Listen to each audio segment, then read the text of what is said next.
Hey guys, what's up? Welcome to tonight's show. We are starting a little bit early today because we have a little bit of a last minute surprise. Shortly, we're going to be live streaming for part of the show at least. A live debate that our very own Suni Blanks is going to be doing on the Shade Room. She was invited today to go onto the Shade Room to debate a topic, which I'll be going into shortly. And we decided that rather than her skipping the show altogether, that we would be here in full support of her and live stream the debate, which will be happening on the Shade Room's TikTok channel. They have 3 million subscribers there, so it's a huge audience. So we definitely want to show Suni some love. So definitely drop some love for her in the comments as you guys come in. But we also are going to be getting to some other topics as well. So after the debate, the show will move into the regularly scheduled program. And that is, we're going to be still continuing our election topics today. We will be talking pretty much nothing but Kamala and Trump until the election happens. And then, of course, we will be covering election night, provided that we have some type of result. Either way, you guys can join us here on election night because we're going to, entertain you guys for sure. But once the Shade Room debate is over, we are definitely going to be discussing the fact that Donald Trump was serving up McMAGA meals at McDonald's. Yes, if you did not know, I don't know how it's possible. He was working at the drive-thru in McDonald's, and there was a lot of topics or conversations going on around that, from this was staged to he is basically shading Kamala because who knows if she worked at McDonald's, blah blah blah. Anyways, we'll discuss that. Happy to hear what you guys think about it. Also, I don't know if this makes you an election denier or not, but apparently Kamala Harris has told a reporter in a recent interview that she has lawyers on deck if necessary come election night. So I don't know what that means exactly. Does that mean she's going to fight the election results?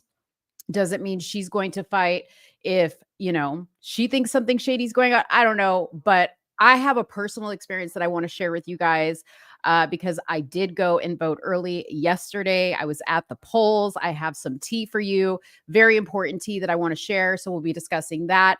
Also, Kamala wasn't the only one to speak on Trump. Joe Biden called for him to be put in jail. What is new? They've been trying to put this man in jail the entire 3-4 years they've been in office, and they're not going to stop. It's 14 days until the election, and they are once again calling for him to be put in jail so that you all can be safe.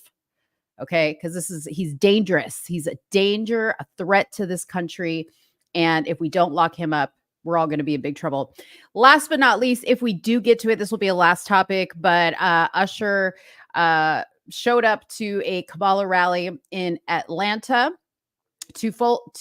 with some very large shoulder pads on, I might add. Okay. I don't know if anybody thought anything about that outfit, but I had a few things to say. Anyways, he went on The View and said, yeah, the elections are very important. I actually went to his concert and he had some things that he said there that I want to share that I didn't get to share with you guys that I thought were a little sus. Okay. And then now he's at a Kamala rally, putting his full support behind her. So who knows what's happening, what's behind that. But we are going to start the show. And Suni will be joining us for the first half of the show. And then we will be cutting to her Shade Room debate. So you guys know the drill. Get a snack, use the potty, and come back because tonight is going to be a good one. You are now tuned into Somewhere in the Middle with Suni and Mo. Hey, hey, hey, hey. Hey, hey, hey, hey. Hey, Don on the beat. Hey, I got so many ops. Everywhere I go, I got so many ops. so many ops. I know they plotting against me. I know it's hate, they wanna kill me, but please don't tempt me, cause I got so many Glocks. Hey, ain't none of them empty. Jesus said they would hate me too. That's how I know it's envy. I got so many ops. I know they plotting against me. I know it's hate, they trying to kill me, but please don't tempt me, cause I got so. What's up, everybody? Welcome. Suni's right there. She's kind of on standby, waiting. Yeah, I'm chilling right now. She's waiting for her cue. So Suni, let's tell everybody what the topic of debate is going to be tonight on the Shade Room. And how did you get in contact with the Shade Room, girl? How did you get in contact? Shout out to Joe Collins, because this was actually Joe Collins who put this all together for me. He had hit me up before I moved back here from Japan. And he said, "You're coming back. So let's get you out there." And he got me some decent gigs, and tonight I'm going to be on the Shade Room discussing third party candidates such as Jill Stein, and if they divide America more, or if it's even a realistic option. And I think I have something completely different than everyone else when it comes to how they're going to respond, because you get to see everyone's response to the prompt, a little bit of their response. And I thought, well, how boring would it be if I just came on here and said like what everyone else is going to say? Because ultimately you think that way. And then I just kind of sat down in my room, read a few things, listened to a few things, and I came up with my own entire thought about third-party options that we get to talk about tonight. So it's going to be fun. Did you say what the debate topic is? Yeah. Oh, okay. I did. Yeah. So I did. I got a little sneak peek of what she's going to say, and in true Suni fashion, she is being very unique in her response. Very unique in her response. It'll be interesting to see what they say, because I think they have people like Suni, like as far as, what they think Suni is, being, somebody who is a conservative or, has conservative views, pinned a certain way. So do you know who else is going to be on the panel with you? It's going to be me, Joe, and a woman named Christine. Uh-huh. I've never heard of her before, but she's going to be on there. And I think she's Democrat, and she's got a perspective too. Okay. Cool. I'm excited. Yeah. I'm excited to see. It's going to be fun. Oh, man. Yeah. Are you nervous? Not anymore. The initial moment wore off. Now I'm just I want to see how people are going to respond. Yeah. That's it. Yeah. 3 million, but they have a large following. 3 million followers. They do have a massive following. 3 million. That's crazy. Yeah. Yeah. And you're going to plug the show. You're going to plug the show. Here's me being the Jewish mother. Make sure you're going to plug the show. Make sure you plug the show. I will. Sometimes they have you do an intro.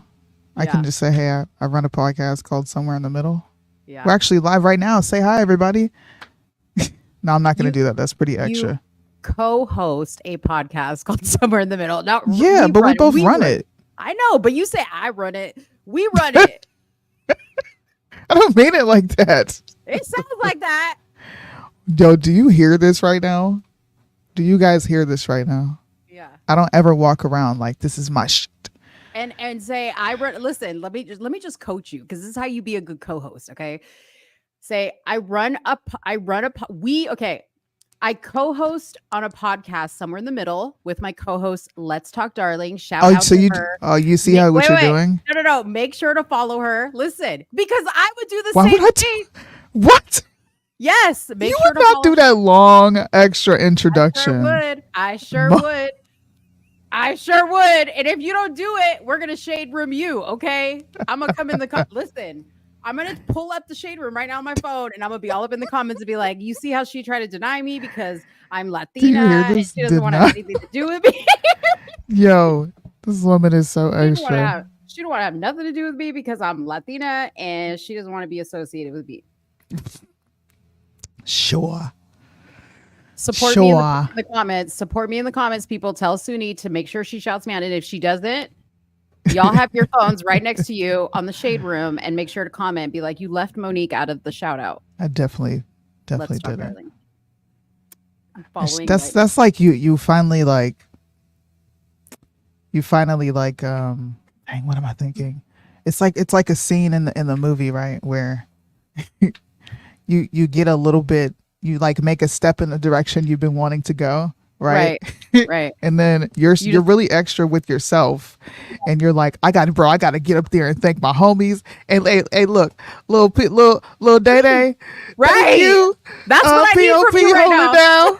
I'm legally blind. I can't see. Hey, listen, I need you to come with that energy tonight. Be like, shout out to Mo. She's holding it down on somewhere in the middle. She got our crew in the comments. Shout out to everybody in the comments and somewhere. Like, I need you to be like that. Okay. This woman. I'm telling you. Oh my goodness. You are so extra. I am extra. But I love it. Yeah. It's okay. And you could even say she's listening and she needs me to make sure to shower. She's Puerto Rican. She don't know no better. You can say all that stuff. Whatever. Hype me Make sure up. you say all this when you get on the stage. Right? Write it I'm down. telling you. See? You know, bully me on the way there. Look, you make sure you say this and this. And if you don't say it, then I'm going to shade you. I am going to shade the shit. Listen, I am going to rip you up and down on the social medias. Okay. I'm telling you right now. I'm going to be like, Suni totally like Lord. pretended like I didn't exist. She had all the power in that moment and she just left me behind in the dust. No, I didn't. Yeah, you did. These people might think I'm Looney Tunes. No, who cares what they think? 3 million followers? Come on now. No, I'm talking about after my take. They may not want to come over here and see nothing we got going on. Like, oh God, not one of those. Well, make sure you tell them that after your interview on the Shade Room, you headed back over here to do a show. So come on over. Man, This lady. I'm telling you. Well, it looks like we're a minute away. I don't know. I'm refreshing. Oh, they're live. I'm going to pop off, guys. Okay. I'll see you over there. All right. All right. Okay. Bye, Suni. And we're gonna stream it. So make sure I'm gonna add you to the stage. All right, guys. So we have them added to the stage right now. So you guys are gonna get to hear the interview.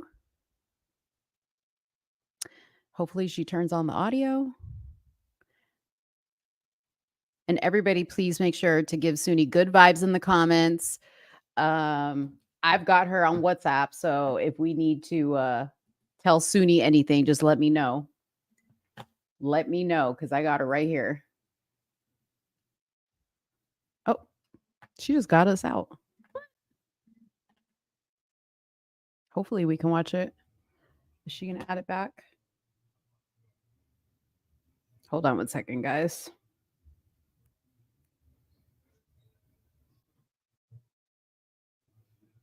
I think she's trying to correct it.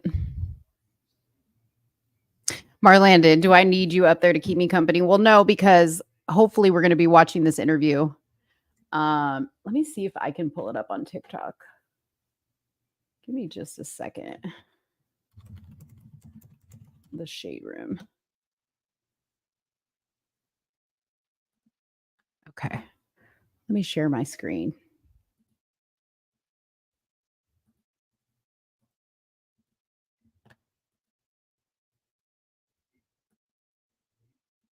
Oh, see that? See?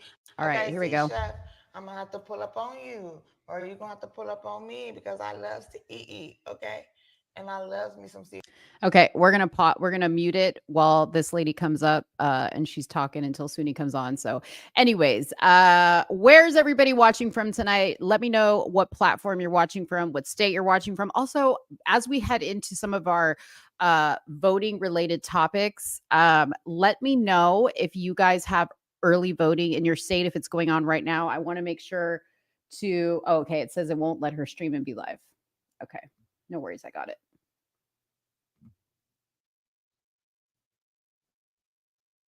Okay, cool. Let me know if you guys have early voting and make sure you do go vote. I don't care if you go vote early or if you go vote on election day. I know some people are kind of like debating on what's the safe thing to do. So whatever's right for you, just make sure you go vote. While we're waiting, looks like they're introducing people, but while we're waiting for Suni to come on, I actually had some drama at my local voting office yesterday. So I am in Dallas County. And hold on. I want to make sure she's not introducing Suni. Here we go. I was pushing Joe and then somebody else. I'm going to finish the story when we come back, but I'm going to cut to the show so you guys can watch it. I'm blessed. How's my volume? Do I sound good? You sound I got nice. it back now. We can hear you. We can hear you. Okay. Ooh, we got Sunni in here too. Let's get Sunni in the room. Hold on, Sunni. I'm gonna let you in too. Here we go. Boom. Sunni. Here, hold on. Give me 1 second.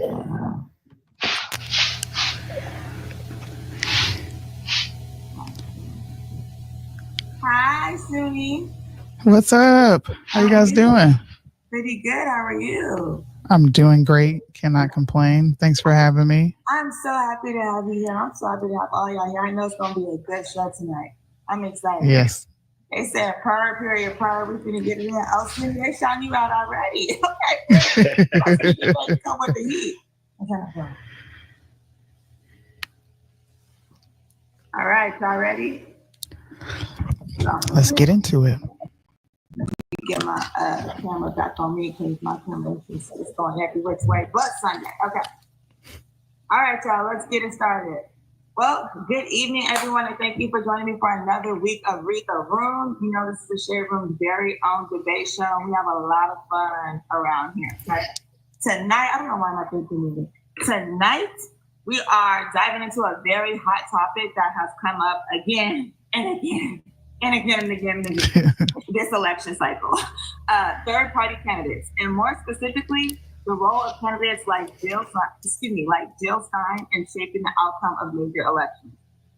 Now, Jill Stein, who is currently running at about 1% in national polls, has long been critical of our two-party system, calling it broken and unrepresentative of the will of the people. She believes voters who feel disenfranchised, those who are pretty much fed up with the political establishment, we hear that all the time, deserve an alternative. And Stein offers just that by advocating for significant democratic reforms like ranked choice voting and proportional representation, which could completely reshape how we vote and who gets elected. But see, her candidacy got a little bit of problems, some critical problems actually. The issue is, can she really make a difference, or does her presence hurt other candidates, particularly in battleground states? Some argue that Stein's involvement could stifle out votes from major party candidates, especially Democrats. In fact, back in 2016, her vote totals in key states like Michigan and Wisconsin were larger than the margins.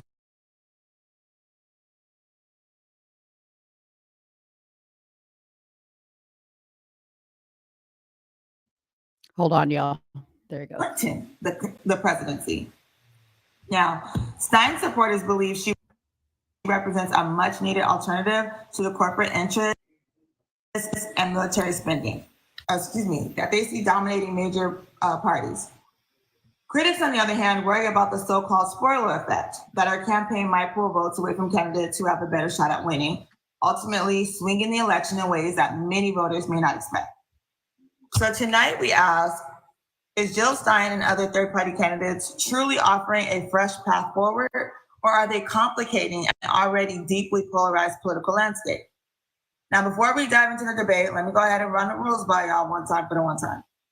First and foremost, each guest will be given 3 minutes for their initial arguments to answer the question. I will give all of you guys a 30-second warning. After each guest has responded, I will also give each guest 2 minutes to rebuttal. Again, I will give you a 30-second warning.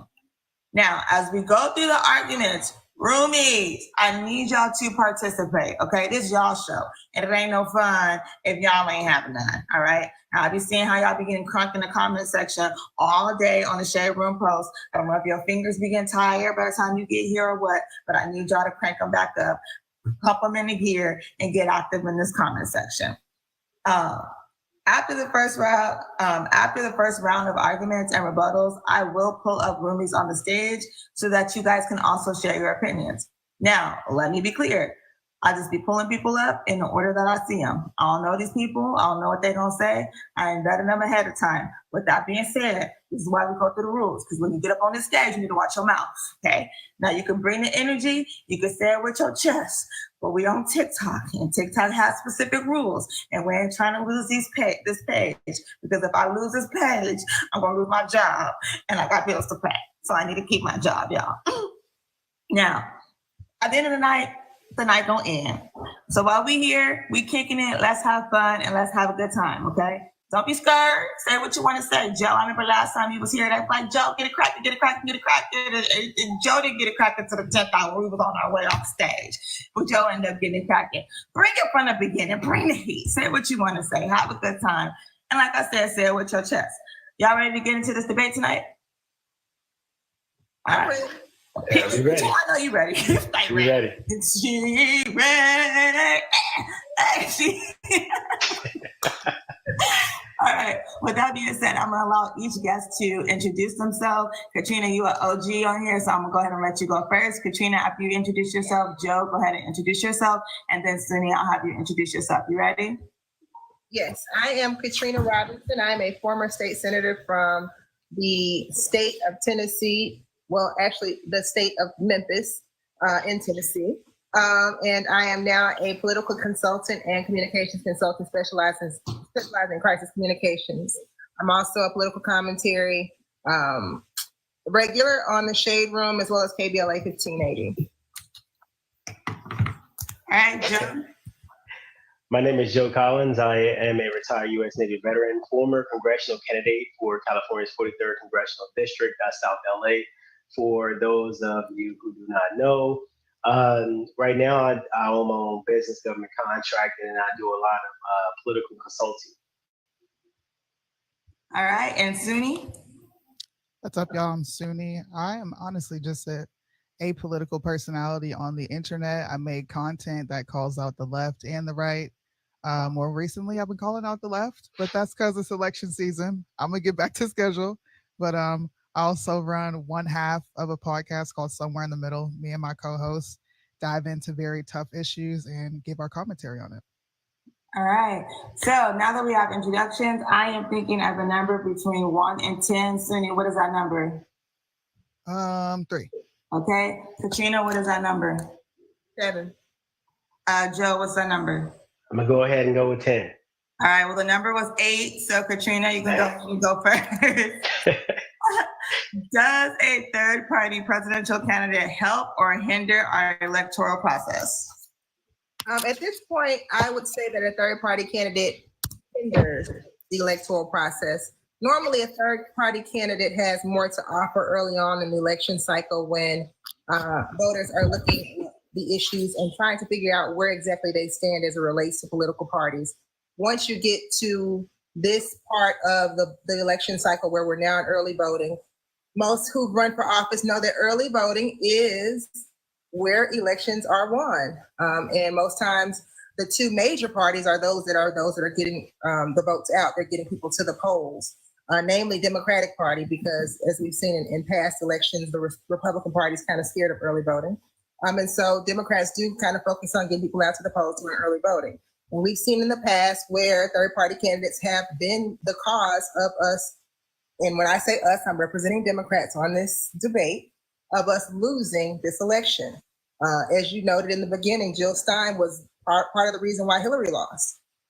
Think back to Ross Perot in 92. Ross Perot took away 19% of the vote. Ralph Nader took away, 2% of the vote in 2000. So in my opinion, the third parties need to kind of bow out once we get to this part of the election, because it does nothing but confuse the process for a lot of people who have not been able to make a decision in this election. All right, you got 2 minutes. You want to keep it or leave it? Want to use it? I'm gonna leave it. Okay. All right, Joe, I'm gonna let you go next. You ready? Yeah, always ready. Always ready. All right, Joe, 3 minutes on the clock. Go ahead, go. All right, from my perspective, even running for office, when you look at third-party candidates, one of the biggest issues that third-party candidates have is the fact that they cannot raise enough money in order to influence media. When I ran for Congress, one of the biggest issues that I had, well, I didn't have, but a lot of other guys who were around me who were running for office, and mind you, I am a registered voting Republican, was that the majority of the people who run for office do not make enough money to control media. Now, when you want to get your message out, the only way to get your message out is through media, through marketing, through advertising. Now, when you look at a lot of third-party candidates, can never garner enough media attention. They cannot raise enough money in order to get their message out through marketing, through advertising, and they can't make it to the debate stage. when you look at this past election cycle, they say you have to be polling that 1% to get on the debate stage.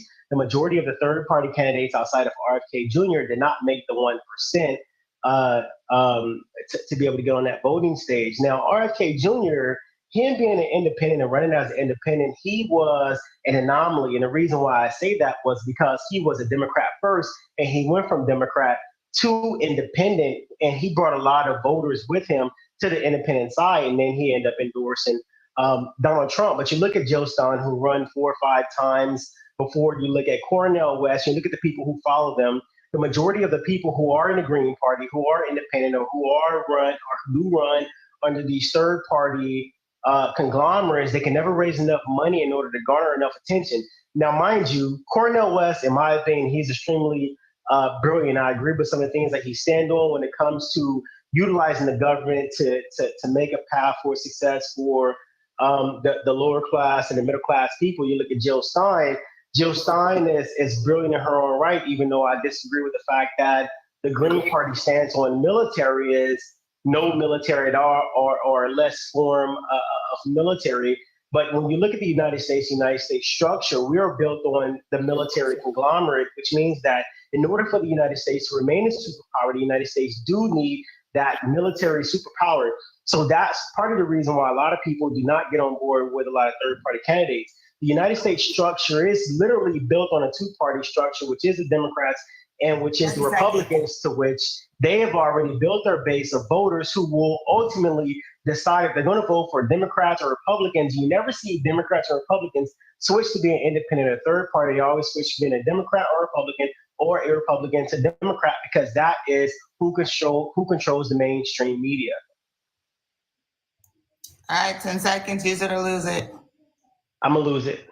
Okay, no problem. Reek said he's real. I disagree, but he's real. Okay, I think we're all real here. Anyways, Suni, you ready? I can't hear you. Can you guys hear me now? We can hear you now. Oh, she got that professional mic. Oh, she finna get it in. She got one of the podcasts, y'all. She finna serve. I'm ready. So let's go. I have a completely different take than the both of you, right? I think a third party can both help and hinder, but I think we already have experienced a third party candidate that ran within the framework of established political parties. I think if a Jill Stein did what a Donald Trump were to do, which was be a Democrat for most of his life, a classic liberal, and then run it under the banner of Republicans, he was able to galvanize a significant portion of the population. So can it hinder? Yeah, I think hindrance can be good, because that means you shake up the establishment. Can it be helpful? In my opinion, yes, because once again, we get to shake up the establishment of what Republicans and Democrats already stand for. So that's my take on it. I can see both sides and I resonate with both sides, but I think we are already looking at a third party candidate that decided to run under the Republican banner and effectively take it over. Got a minute and 56 seconds. Use it or lose it. I'm gonna lose it. Okay, no problem. Now, how is these third party candidates supposed to shake up anything, and they ain't got enough money to do what they need to do, first and foremost, and second of all, they ain't gonna win? I just want to know. Go ahead, Katrina. Well, I'll answer your question, how they're supposed to shake up anything if they don't have any money. Do you know who the Trump allies mostly are backing in these swing states? Third-party candidates. Why? Because when you vote for a third-party candidate, it's a vote for Trump. When you think about it, we're talking about the margin of loss right now. Right now, the polling is looking, I guess, 49% for Harris, 47% for Trump. When you look at most of the battleground states, Trump is leading by less than 1%. Or either Harris is leading by less than 1%, with the exception of Georgia, Arizona, where Trump is leading by 2 points. You give those votes to a third party candidate, who wins the race? It's the same thing that's happened before. Like I said, when we opened, the third party candidates are only good for this electoral process in the very beginning, when people are actually making a decision. Because to your point, there are candidates who aren't necessarily independent candidates. They have resonated with one party in particular, whether it was Republican or whether it was Democrat. And you are right, Suni. Donald Trump is a Democrat, and he was a Democrat and has been a Democrat up until he saw a marketing opportunity to become a Republican and win this election. And he has taken it over because he knows what to say, what to do to rile the masses up and to create this Jim Jones-like following.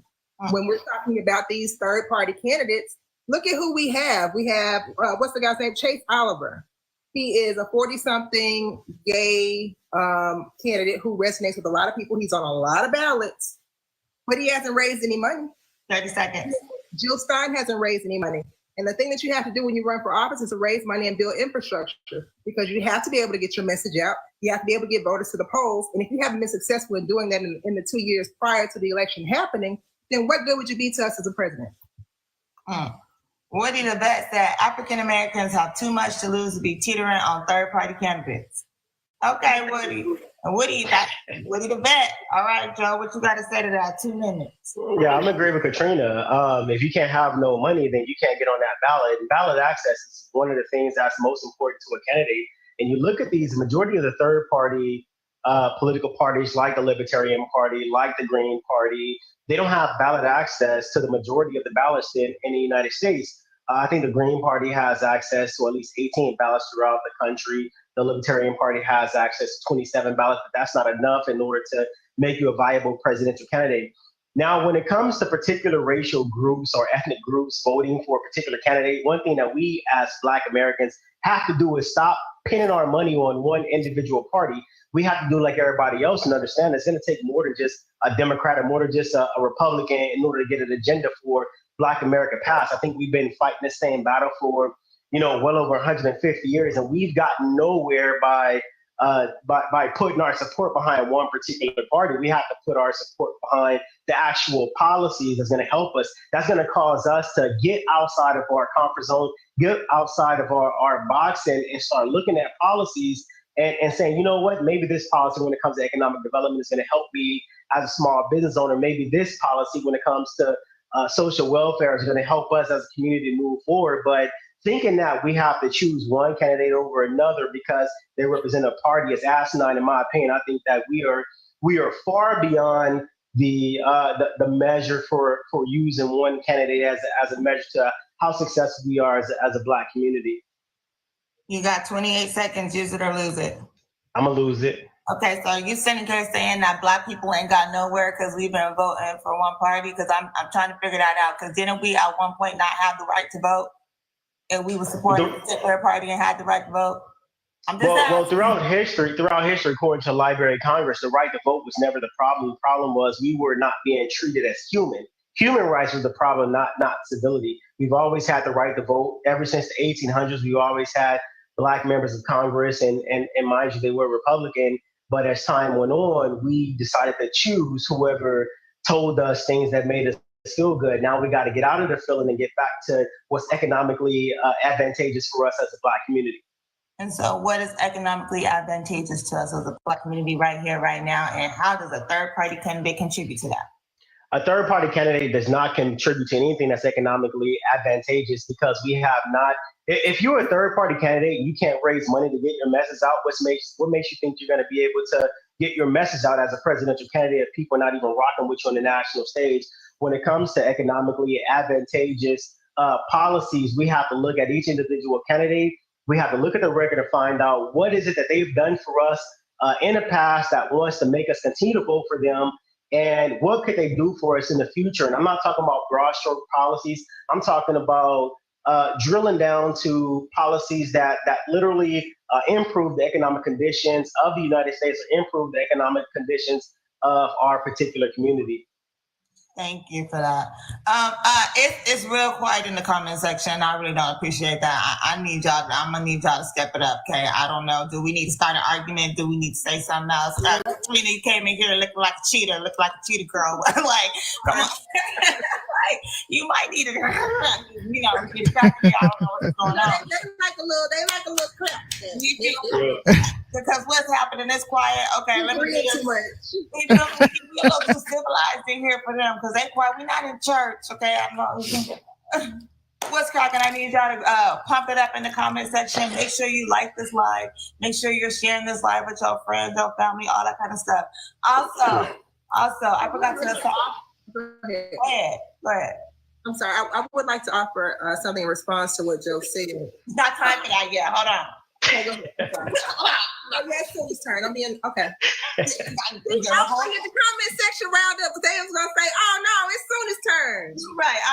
See, you're right. Then I just went not see. I didn't want to make it civilized again. My bad. But I forgot one thing. I forgot to assign hearts to y'all. So let me do that one time real quick. If y'all think Katrina is out here serving and giving the tea and just cooking for us tonight, I need y'all to drop some blue hearts in the comment section. If you think Joe coming in here and he's serving and he giving us the tea and he just schooling us every which way but Sunday, Monday, and Tuesday, I want you to drop some red hearts. And if you think Suni is pulling up and dropping the gems, I need y'all to drop them orange hearts, okay? Oh, the blue. Oh, see Memphis in here. Memphis gonna turn up every time. One thing Memphis gonna do is turn up. They hate me. They hate me.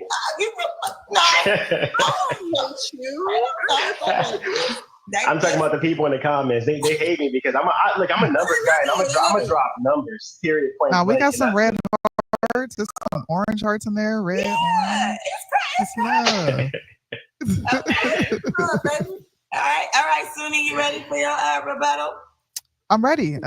Again, I'm going to go back to I'm pulling from both of you in this argument. Suni, you got the podcast now, Mike. You supposed to be getting it cracking. No, you supposed to be what? I'm just kidding. But I'm not agreeing. See, what I'm doing is I'm taking their arguments and I'm flipping your logic against you because third-party candidates do not have to run on an independent banner. That I think that's the misconception that we have in politics is that they are like relegated to completely run independent.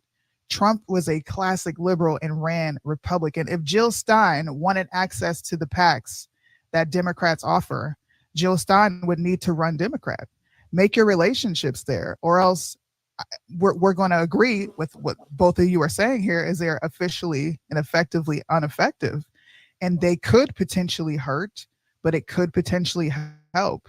Look, I'm a disruptor. I'm a rebel. I want to shake up the establishment. I think we've had business as usual in Washington for far too long. So candidates need to get creative. And I think that Trump laid the groundwork. And I'm not even an avid Trump supporter. All right. I was off the Trump train, completely canceled the dude, didn't want to vote for him anymore. But then his policies just started making sense to me. And just watching his moves politically and strategically, Trump is showing third-party candidates how to win elections. All right, tell us what policies Trump got that you think make sense to you. Well, I'm a parent. I want more control at a state level for my child's education. I'm big on. I live in a border state now. I was out of the country for 4 years. I had the luxury of not having to worry about those things until I came here and got to see things for myself. And he's a candidate that's offering something that I'm on board with. What is he offering? So let me ask for clarification before you go to anything else. When you say you want control of your child's education, I mean, I've raised two children, they're grown now, but I've also fought for education in the state of Tennessee. And one of the Trump policies is very contingent upon critical race theory and basically controlling the narrative as to how we teach our children about their history in our schools. Punishing schools, punishing teachers, punishing schools for teaching Black history. Also, there's the school choice issue where we're taking money away from public schools, putting it into a voucher system, taking money away from schools that are already deprived, that are already underperforming, that are already not up to par, and giving it to parents to be able to take their students to a private school. In which, don't get me wrong, I've done this with my son before, but under a different program. I took him to a private school from a public school, but the difference was when he got to a private school, it was a totally different curriculum. Where my son was a top performing student in a public school, he was socially active in his public school. He went to a private school with the little rich kids. He had a problem assimilating to private school culture. He had a problem performing in private school classes because it was a totally different curriculum. And I think we have this issue of thinking that we're missing out on something and that we're given access to something that doesn't even really equate to what we're already fighting to have, if that makes sense. So when you say I want control of my kids' education, is that what you're talking about, or am I missing this? No, of course, yes. If my child is not going to this school, I think the money should follow my child, not a school that is failing. And unfortunately, because we experience what's called life, there are going to be kids that suffer because schools are underperforming. I Why do you think there's a it's remedy. in the first place? I'm sorry, say that again. Why do you think those schools are failing in the first place? Probably a lack of resource, probably tired teachers, underpaid teachers. And of course, I'm going to look at the state and say, why is it like this? What is the school? What is the school budget like? What is the school superintendent like? What are you allocating money to? Why is this teacher tired? Why does she have to buy her own supplies? I want to know what the state is doing. Well, if you wanted to know what the state was doing, then we get active in state politics instead of voting for somebody who's going to just take more money away from the greater good anyway. I mean, I think you can walk and chew gum. I think I can pay attention to local politics and also pay attention to what affects me at a federal level as a military spouse. That's not how it works in real life when we're talking about state governments taking money from federal government to be able to fund their educational systems. That's not how it works. Well, how does it work though? Don't the state take money from the federal government in order to fund these particular schools? Like, mind you, I grew up in South Central Los Angeles, and there's a lot of schools in South Central Los Angeles that are failing because the majority of schools are paid for by property tax and conglomerate with a public-private partnership from the state and the federal government in order to give them funds to teach a particular criteria or curriculum instead of ensuring that the schools are well-funded or having really, really good teachers to ensure the success of our students. Can you help me understand? Okay, let me give you an example. I come from a city where there's not a metro government. There's a county government and there's a city government. There are certain schools, though it may be the same school system, now they have a consolidated school system, but still a separated government. Now they have a consolidated school system where there are certain schools in affluent neighborhoods that have the 5-star gyms and the gourmet meals in the lunchroom. But you go to another neighborhood and those schools have mold on their food, or they have air conditioning that hasn't worked in 2 years. Tell me how Trump's policies have fixed that for everyone, and not just your child with their $3,600 to go to a private school for 1 year and they're going to fail out and be sent back to a public. Well, Trump policies doesn't fix that. The problem is the majority of these schools are paid for by property taxes. So when you have kids who are going to affluent schools or private schools, those schools are paid for by property taxes. Whenever you have school choice, what happens is Trump's policies do so not. hold on. What happens is when you push for school choice, every single individual student, they get to leave the school and they'll take that pot of money, right? Each individual student comes with $24,000 that follows them throughout their entire high school education. When they leave the public school system, when they go to another school, they're able to take that money with them. When they go to a private school, they're able to take that money with them. When they get homeschooled, they're able to take that money with them instead of leaving that money in the school district and allowing that student to leave. Now, Trump policies doesn't necessarily. You want to know how it went in Tennessee? You want to know how it went in Tennessee? It started out as a program for the entire state, and do you know what they relegated it to? The blackest county in the entire state. The only county in Tennessee that was a part or subject of the choice program was Shelby County, because it was a predominantly black county. So if that doesn't tell you what this is, I don't know what to tell you. Well, Before you respond, hold on. Comment section. Like it's not happening, but it's happening. It's happening in real life. Before you respond, comment section. I need y'all to drop them hearts. If you think Katrina is out here cooking, I need you to drop them blue hearts. You think Joe getting it in? I need to see them red hearts. You think Suni getting it in? I need to see them orange hearts. Suni looks like she done shifted in her. She looks like she ready to go. She ready to get it in one time for the one time. Also, I seen someone say that they wanted to get up on the stage and they wanted to get in on this conversation. I'm gonna start pulling people up. So send me a request right now, and I'm gonna start pulling up roomies to jump in on the commentary. On the commentary. But I'm pulling you up as I see you. So if you want to pull up, go ahead and send your request right now. I'm gonna start pulling you up, but I'm gonna let them finish this conversation real quick. Suni, go ahead. You want to respond? I mean, look.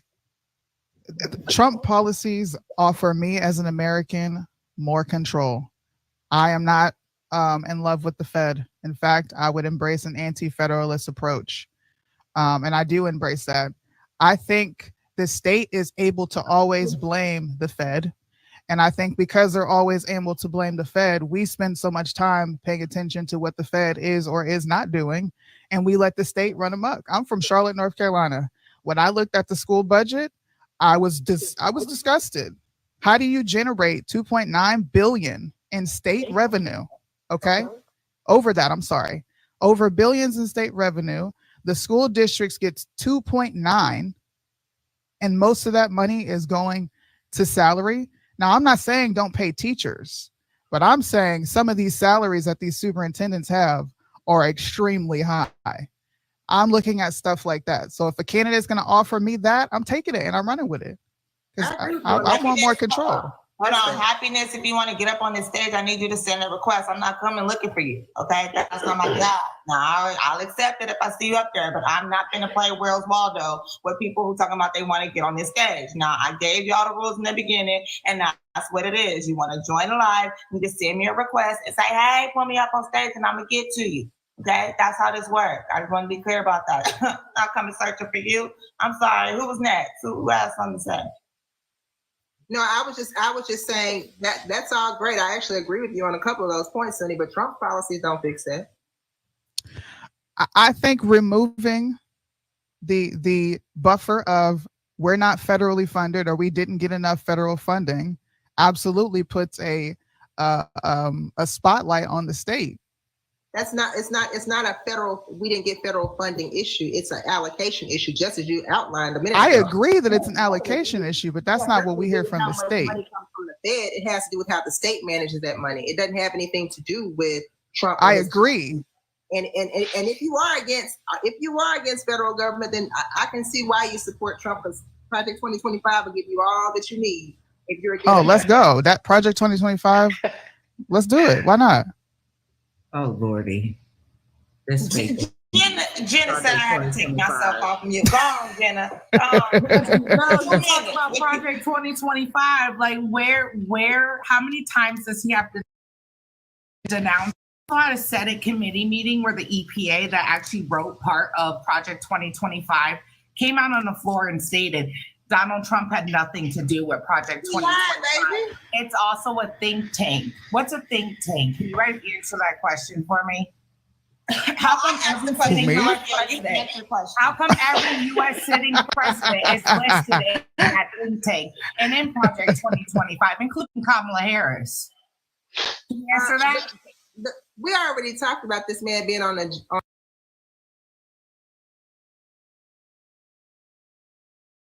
question. Why is every U.S. sitting president since Reagan basically on that? Let me tell you something. Hold on.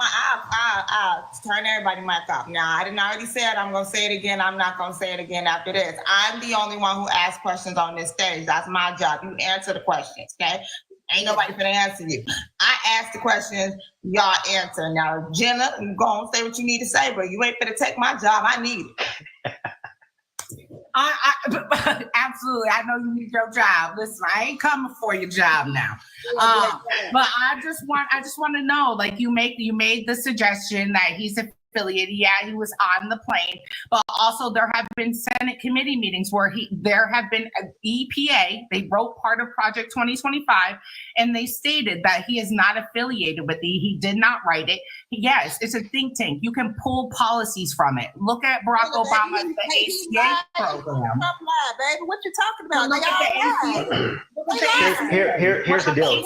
Okay, so I'm sorry, AB, can you ask me what a think tank is, please? Katrina, what's a think tank? Okay. No, you asked her what a think tank is because she made the claim that Project 2025 is Donald Trump's. I asked what a think tank is. I'm sorry. That's what I just did. I'm answering your question, but I'm following instructions, Jenna, because AB says she's the person to ask the question so I can answer them. So I asked her to ask me the question just to catch you up. But a think tank is where a coalition of people who are most likely allegiant to one party come together to devise legislation and agenda issues they would like to push through legislation through both state and federal government. Okay, thank you. So, thank you for answering my question, because that's exactly what Project 2025 is. Exactly what it is not, okay? That's not what it is. It is a product of a think tank. It is a spawn of a think tank, but Project 2025 is not a think tank. Project 2025 comes directly from the Heritage. Join the live. Send a request. Project 2025 comes directly from the Heritage Foundation. The Heritage Foundation is a think tank. Here's the deal. The majority of Americans in our country today read at a 7th grade level, and their comprehension is at a 5th grade level, which is up a grade level from last year. So if the education system that we have in our country is so great, then why are the people in our country not as smart as it reflects as you guys fight for the education system that we have right now? I think it is time that we try something different. If we have schools that are failing, whether it be in the inner city or in rural areas and rich communities, we need to let those schools fail and give these kids an opportunity to have their parents send them to a school to where they think they're going to best advance or best be most successful, regardless of if it's in Project 2025 or it's in some type of some liberal think tank. It doesn't matter to me. Education is important, and we have to give our kids an opportunity to be successful. And the majority of the failing schools that are in our community are not that. We got Sin on the stage. Sin, what you got to say? 2 minutes. Hi. I just really want to talk about the whole job aspect of looking for and getting connected to like active, gainful employment, where search engines like Indeed or that old one, Snag a Job, that actually connects to jobs that are linked. That's not what we're talking about. No, we're not doing that. Okay. Suni, did you have a response? Sorry.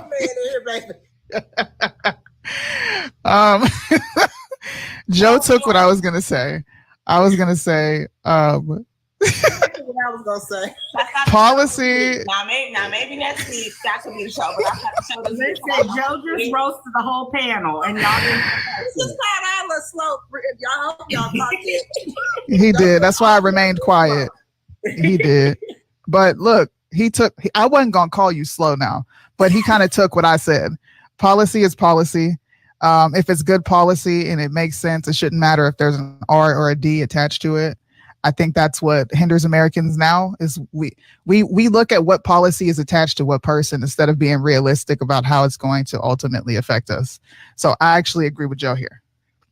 So do you think it's good policy to do away with elected and hired positions and point your friends to them?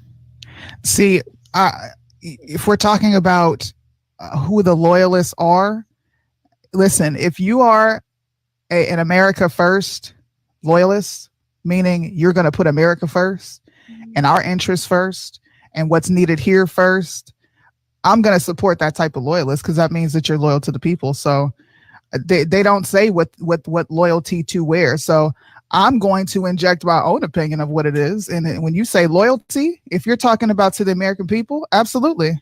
Why would I not support something like that? Johnny said, you said you shut down the Department of Education. Y'all can't be serious. What was that? Close the whole thing straight down. People read at 7th grade level comprehension, at 5th grade level, shut it down. It ain't working. Shut the whole thing down. Y'all ain't smart enough to even know what the function of the Department of Education is. And you guys can't even read, y'all can't comprehend, which is why the majority of Americans are poor. Shut that down and come up with something new. It's not working. It ain't working at all. Okay, but that's my other question. I mean, we applaud these things, and when I say we, I'm talking about y'all. We applaud these things that Donald Trump just spewed out on the spur of the moment, or that he came with on the back of the napkin while he's in the bathroom. But there's no other plan or any type of forecasting as to what's supposed to happen next. There's no what do you mean by that? So we dismantled the Department of Education, and what's the game plan? The state, the Fed doesn't need to worry about what the state got going on. Why do we need a blanket? Right, we get recommendations from the Department of Education, right? They recommended No Child Left Behind, and our children started to go to school smart and graduate dumb. If that recommendation came from this entity, why would we continue to use something that's broken? It's not helping. So I want to leave it to the state. We don't need the federal government involved. Let me back up. That's like saying, okay, I'm in a business and I put out 5 products. One of my products doesn't sell. Do I shut down the whole business? You should, because no, you don't. Here's the deal. I don't think that's comparable. You rethink your business model. So we exactly how we do education in this country. That does not mean you dismantle the Department of Education, because then what do you do about your college system? What do you think restructuring your business? Somebody said the Republican-ran states have the worst education system. Black from my AO. So why don't we want to talk about what type of cities are in those Republican states? It's easy to blame the state. What's happening in the city? Is the city doing what it's supposed to do? Is the city Democrat or Republican? Because we could talk about Democrat-ran states. We could talk about Republican-ran states all you want. What is the city doing?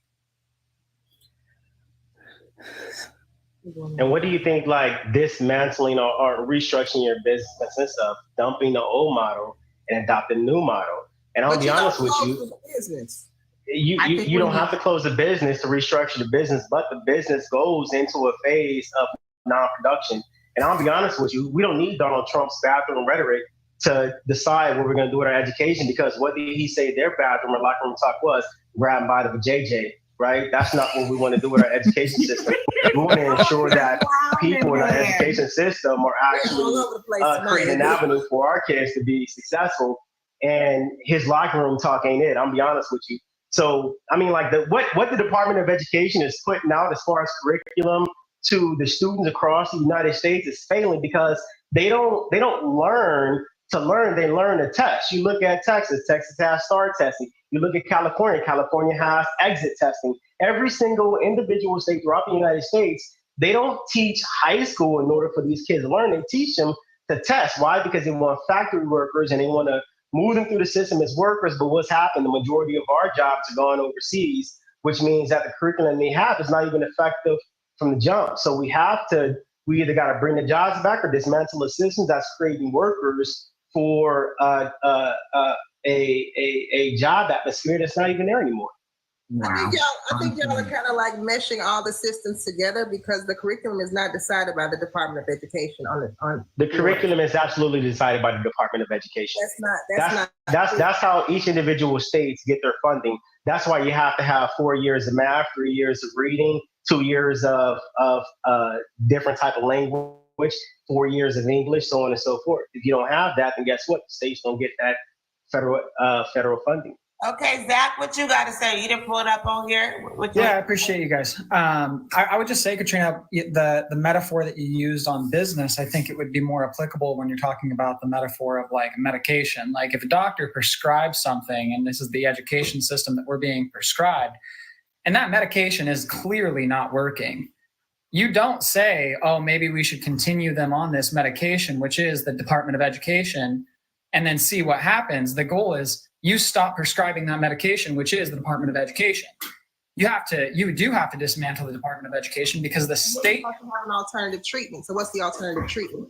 The alternative treatment, again, what Suni and Joe had alluded to, was statewide, right? So you go back to the states, and then what you're dealing with is is there a problem with that? Is that frustrating? The states are running the states are running their educational systems. I think y'all are losing that.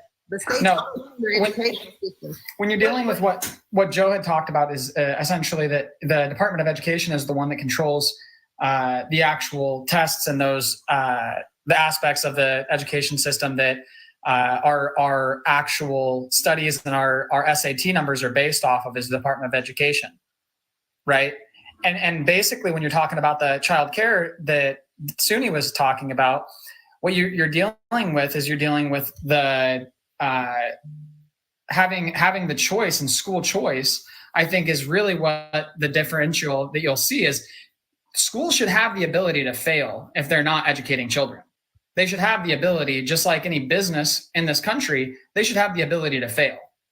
And other schools that are performing better should be able to succeed and overtake those schools that are failing and that are not educating. Somebody said, please, can an educator get on this live, because people who are not experts in this arena are. If there's an educator in here, ask to join the live. Maybe I should give you some more of my qualifications. Go ahead, Katrina. I actually ran a post-secondary school in Tennessee, a nursing school, the only Black-owned nursing school in the state of Tennessee. So I dealt with general education requirements and how our state ran our educational system. The federal Department of Education is only in place to protect the civil rights of the students, the core competencies of educational systems. They do not dictate what type of curriculum is stated. They do not dictate competencies as they're tested. That is a state thing. That's why you'll see Tennessee mimicking what Texas does, or Texas mimicking what California does, because it's not federally regulated. I think y'all kind of getting that confused. That's not what happens. Estella, what you got to say? What you got to say? Good evening.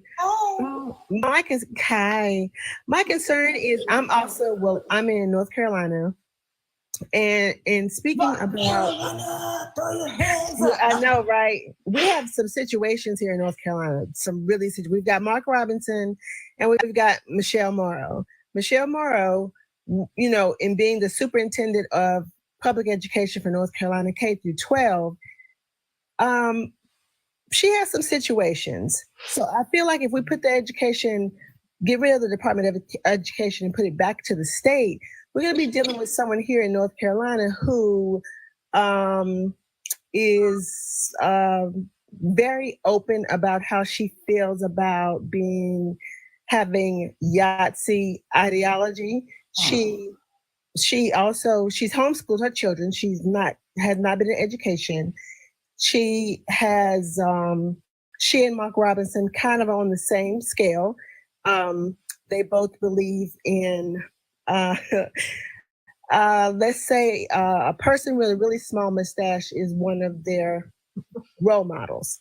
So I don't know if you all are familiar with Mark Robinson. I'm kind of sure that you are, but also with her, that's going to be an issue. That concerns me, because she's going to be responsible, as far as education, responsible for about $11 billion budget. She will determine what school gets funding, what school gets, this school needs air conditioning, this school needs this and that. That's going to be an issue. And that concerns me for our children. That really concerns me. Somebody said the Department of Education is needed. Shaking my head. People don't even realize the protections they offer students. Suni, what do you have to say about that? We can't hear you. I would ask them what protections are students being offered that that the state doesn't already offer. Oh. I mean, that would be it. I mean, if they wanted to answer back in the comment section that came up, this is your live, so you set the rules, but that would be my retort to them. Katrina said, I'm curious if any of this discussion is persuading you all to vote and influence others to do so. Let us know. Are you being persuaded to vote? Because it's election season right now, and y'all hearing all these different sides and all this different stuff going on right now. And I'm going to tell you, I don't care who you vote for. Just make sure you vote. I apologize, I do, but it's on page. So what I'm saying is, make sure you vote. Zach, what else you got to say tonight? Yeah, and I think that the education system, I think that obviously there's some things that Katrina agrees with that Suni and Joe are bringing up, but I think there's things that they're disagreeing with. I don't have a whole lot more on education. I think that one of the biggest things that Americans are wondering about is the border, and they're wondering about their economy, right? Those are the two biggest voter issues that we have in this election. And Donald Trump is clearly more trusted based on the polling numbers on those two issues. When you're looking at the border at the peak of the Biden administration, quadrupling the border encounters in the first 2 years, and then bringing it down 50% as if that's a win, when that's quite literally double the numbers that we initially had under the Trump administration. And you have the CBP app that was initially used for importing bananas being used to import humans. I think there's an issue with that, right? Like, you have an app that was literally made to deregulate so that we could have more produce flowing into the country. And the Biden and Harris administration utilized the same app that was for produce so that they could, quote, wave a magic wand and grant people legal status under their citizenship. And I think it's concerning because just 4 years ago, we were unbelievably worried about wearing a mask in public. But right now, we have so many people that are pouring into our country that we have no idea where they're coming from or what they have as far as like even a sickness goes. And so there's a lot of concerns. They said, but I don't know where we were going with that. That went left real quick. And that wasn't popping. Okay. Exactly. At first it was okay, and then you I don't know what. She should have learned this lesson. Nobody was on that side of the street, bro. Should have learned this I lesson. hope you got your check for that. I hope.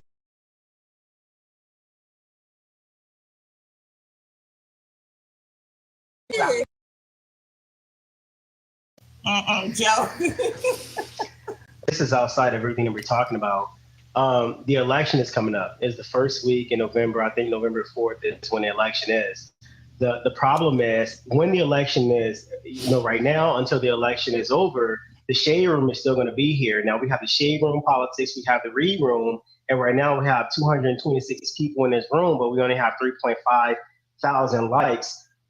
We're going to be here after the election, during the election, and prior to the election. So all 235 people that's on this live need to start tapping that screen and liking this live so we can make sure that we get the majority of people who we have on this live who take time out of their day to come here and talk politics and give their perspectives and give you guys the opportunity to hear something outside of what you heard, whether it be mainstream media, your own podcast, and hit that like button so we can continue to come on here and give you great content and give you opinions that you can argue with your family about.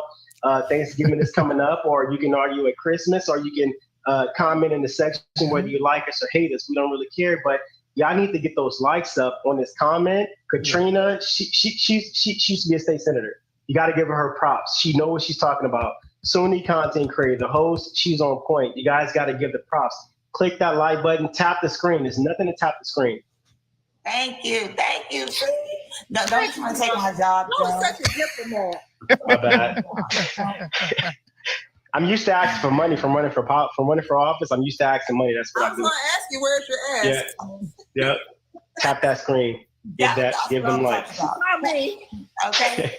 Tap the screen. And my love language is receiving gifts. So you're going to gift me too. Okay. I love that. All right, so we have about 5 more minutes of the show left, so I'm going to give you guys each 1 minute to give your closing remarks, and then after that, I will let you all just tell everybody, where they can find you, where they can follow you, and how they can support you. Katrina, go ahead, 1 minute. I will just say this is not the time to be entertaining losing candidates. Nobody wants to be on a losing team. We have to keep things in focus. It's either going to be one or it's going to be the other. I understand we all have our own personal convictions. We all have a little ego in us. We all have a little resentment for things not going right sometimes. But you have to understand that in 13 days, the trajectory of this country is going to go one way or the other. Either way, it's going to be a very radical way, whether it's the leadership of a Black woman of this country or it's the non-leadership of an idiot of this country. It's going to go one of two ways. And we have to be able to cast our votes keeping that in mind. So Kennedy's not going to get us there. Oliver's not going to get us there. Stein's not going to get us there. And Lord knows Cornel West ain't going to get us nowhere. So we have to make sure that we're voting in this election. First of all, voting, period. Second of all, that we're voting for a candidate that has the viability to win an election. And that's going to be your candidate of choice. Hopefully your choice is Kamala Harris and Tim Walz. All right, period. Joe, I'm going to give you 1 minute. You ready? I'm ready. Yeah. I don't want to influence anybody to vote any direction. However, put your money where your mouth is. And if you go to the Federal Elections Commission website and you look at your candidate and they don't have no money, then your only two choices is either Kamala Harris and Tim Walz or J.D. Vance and Donald Trump. Personally, as a business owner who loves those tax breaks that Donald Trump's, allegedly gives the rich, I'm going to take it. But on the other hand, I mean, we have a plethora of issues that we have to look at. The border is one of them. The next thing is when you are a business owner, who's going to be the most advantageous when it comes to taxes and being able to grow your business. And we know that's not Kamala Harris and or Tim Walz. I went to Minneapolis after George Floyd died, and we saw the destruction that people did in Minneapolis, and Tim Walz was nowhere to be found. And having a prosecutor say that she's going to fight for to lower the conviction rate for criminals is it's like saying that you're going to have somebody at McDonald's going to make $1 million next week. We know that's not true. However, our country is really in an extreme pickle, and so you have to look at what's best for you. You want a prosecutor who has no influence in business, know nothing about business, know nothing about running a country. Or you're going to have, Donald Trump, who is this businessman. He is a billionaire. He knows exactly what it takes in order to make money for this country. And you can look at where our country was whenever Donald Trump was the president. We had no wars. Everybody was doing good. Everybody had money in their pockets. And then you had the Biden-Harris campaign coming to office. All of a sudden, inflation shoots up 24%. Now they're saying it's down 2.4%, as if 24% is all of a sudden, non-existent. And so, that's your choice. You have Biden, Harris, Donald Trump. Personally, I'm voting for Donald Trump. But you make your choice. I love how you said, I'm not trying to convince you what side to vote for, and then proceeded to try to listen. Look, every business he ran has failed, but go ahead. Go on. 400 minus 6. Pretty good. All right. Ready? Suni? I'm ready, yeah. Go ahead. 1 minute. I'm not going to convince you because I don't think Republicans or Democrats know what the hell they're doing. I think we're all suffering. I think people have become ideologues. I think a lot of people would rather set tripping gangbang for political parties rather than actually go become leaders in their own communities. I'm a mother. My husband is serving this country. We don't have time to sit here and set trip for the right or the left. At the end of the day, you're an American. I'm an American. 90 people here. I'm sorry. It keeps fluctuating. 200 something people here. They're all American. Every single policy affects us all. It may affect us at a different level. It may affect us some stronger than others, but we're still feeling the impacts. So at the end of the day, look at the policy and look at the policy objectively and ask yourself, does it make sense? If Trump don't make sense to you and you've looked at it objectively, then safely go vote. If Kamala doesn't make sense to you and you've objectively looked at her stuff, then go vote. But stop set tripping for Republicans and Democrats, for crying out loud. That's all I'm asking, especially Black folks.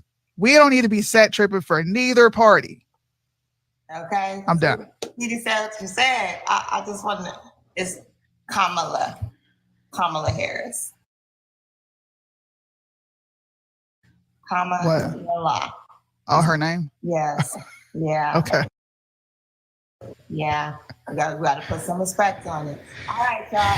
I appreciate y'all so much for joining me tonight. Before we get off here and before I let y'all shout yourselves out, I'm gonna just ask the audience one more time for the one time. If you think Katrina came up and did her thing, I need you to drop them blue hearts. Somebody said Scamala. I ain't got time for y'all. Don't do that. If you think Joe came on here and did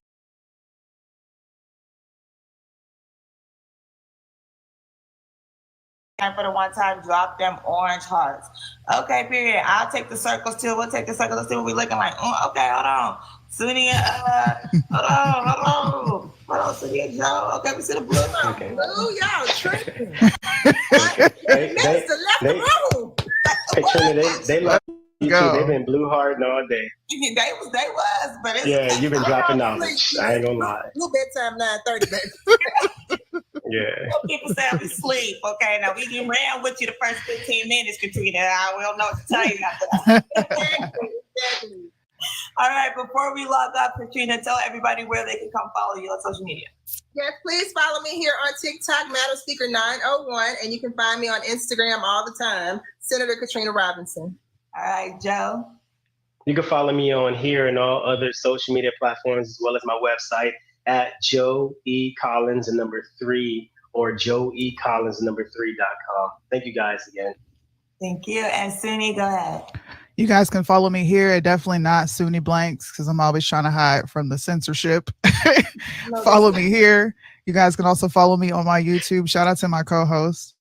She's streaming this debate as well. So more audiences are getting to see this discussion. And thank you for having me. I hope I get to come back because this was actually really fun. Yay! Well, I'm glad you all had a good time. I would love to have you all back again anytime y'all want to get into it with me one time for the one time. Y'all know I am your host, Legally Hype. You can find me on all social media platforms. I am Legally Hype. This is a great debate. I hope you all have a wonderful night, and I look forward to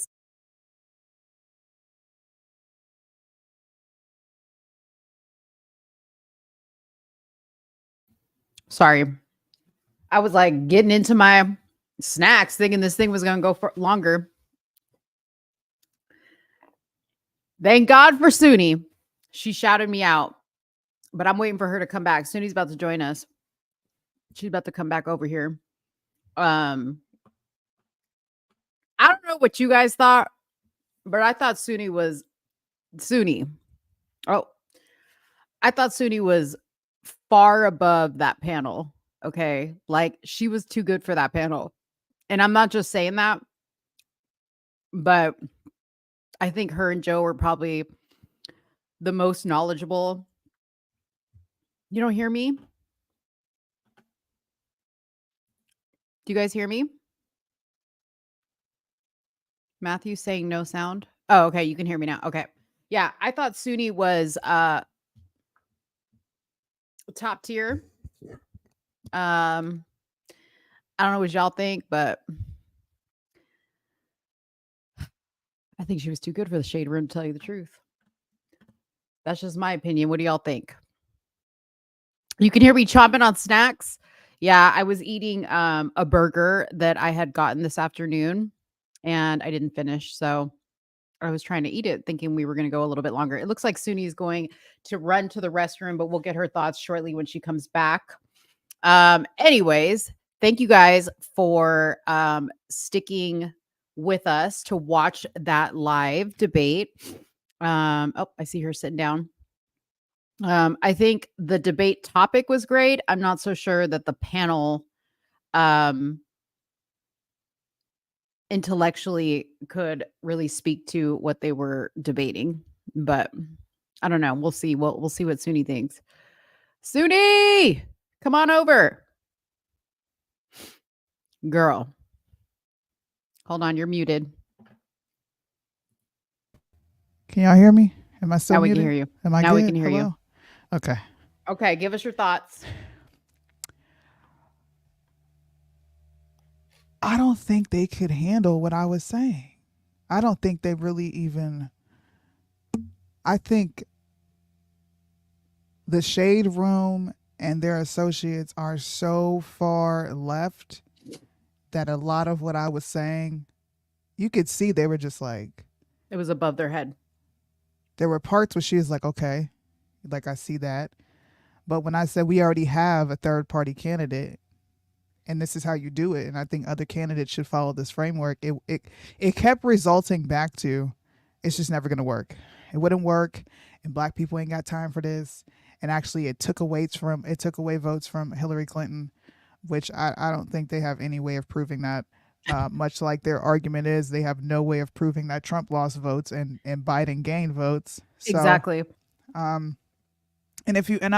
I wish I could have got more into the numbers because I think the highest support that a third party candidate has gotten, and it was probably the redhead lady. What's her name? Jo Jorgensen. Mm-hmm. I think she got between 10 and 15%.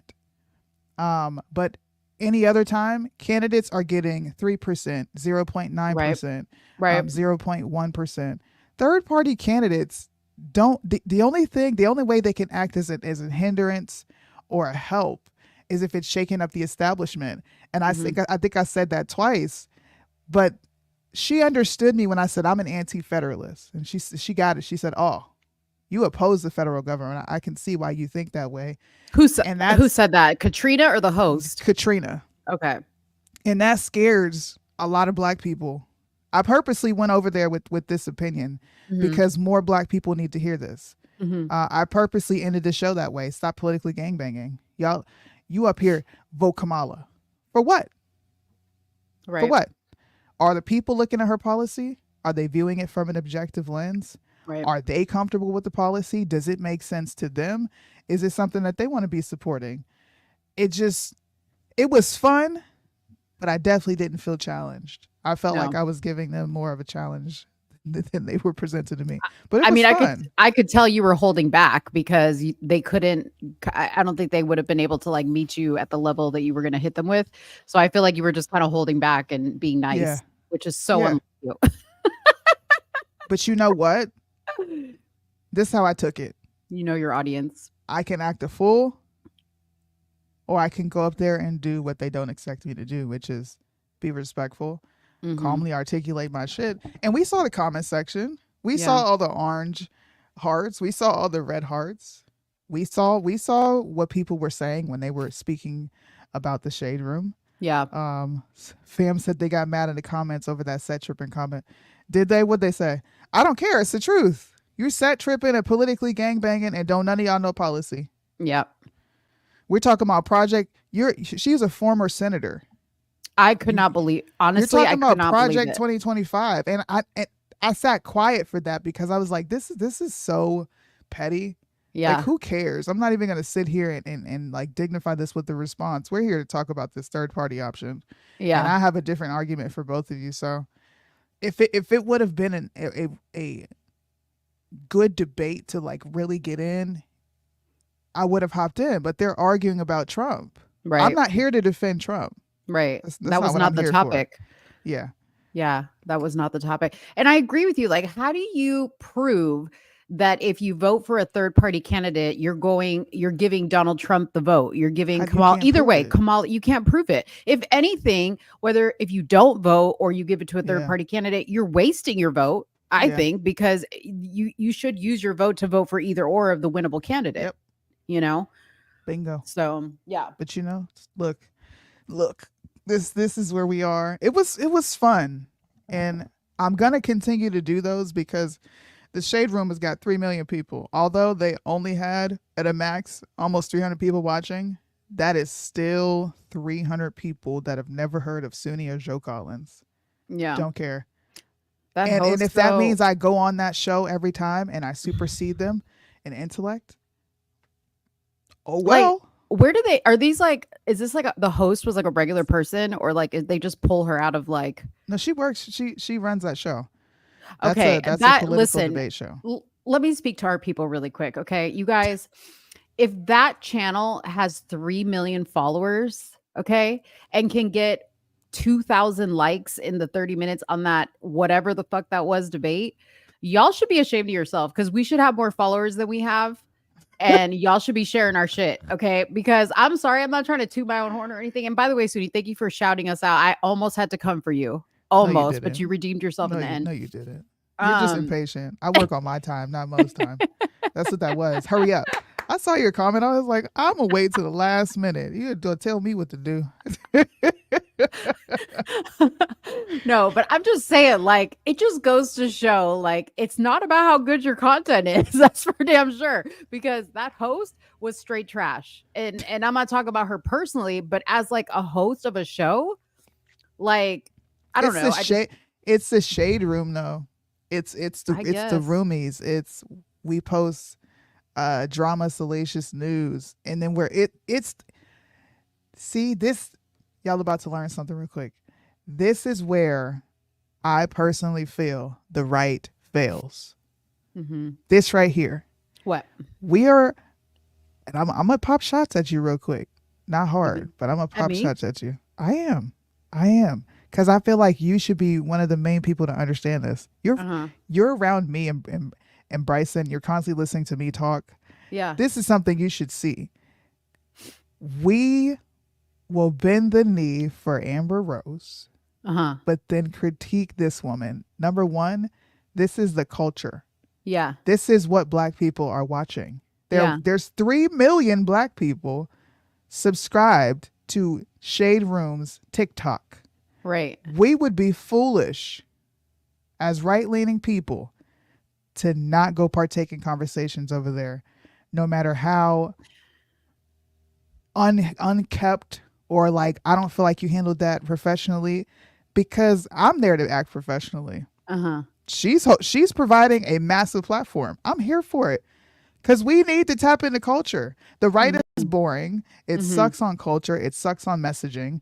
We keep talking about, oh, Trump's going to get a historical number of Black men voting for him. How? When we don't even interact with the culture. The only person who interacts with the culture is Candace. Bryson with the music.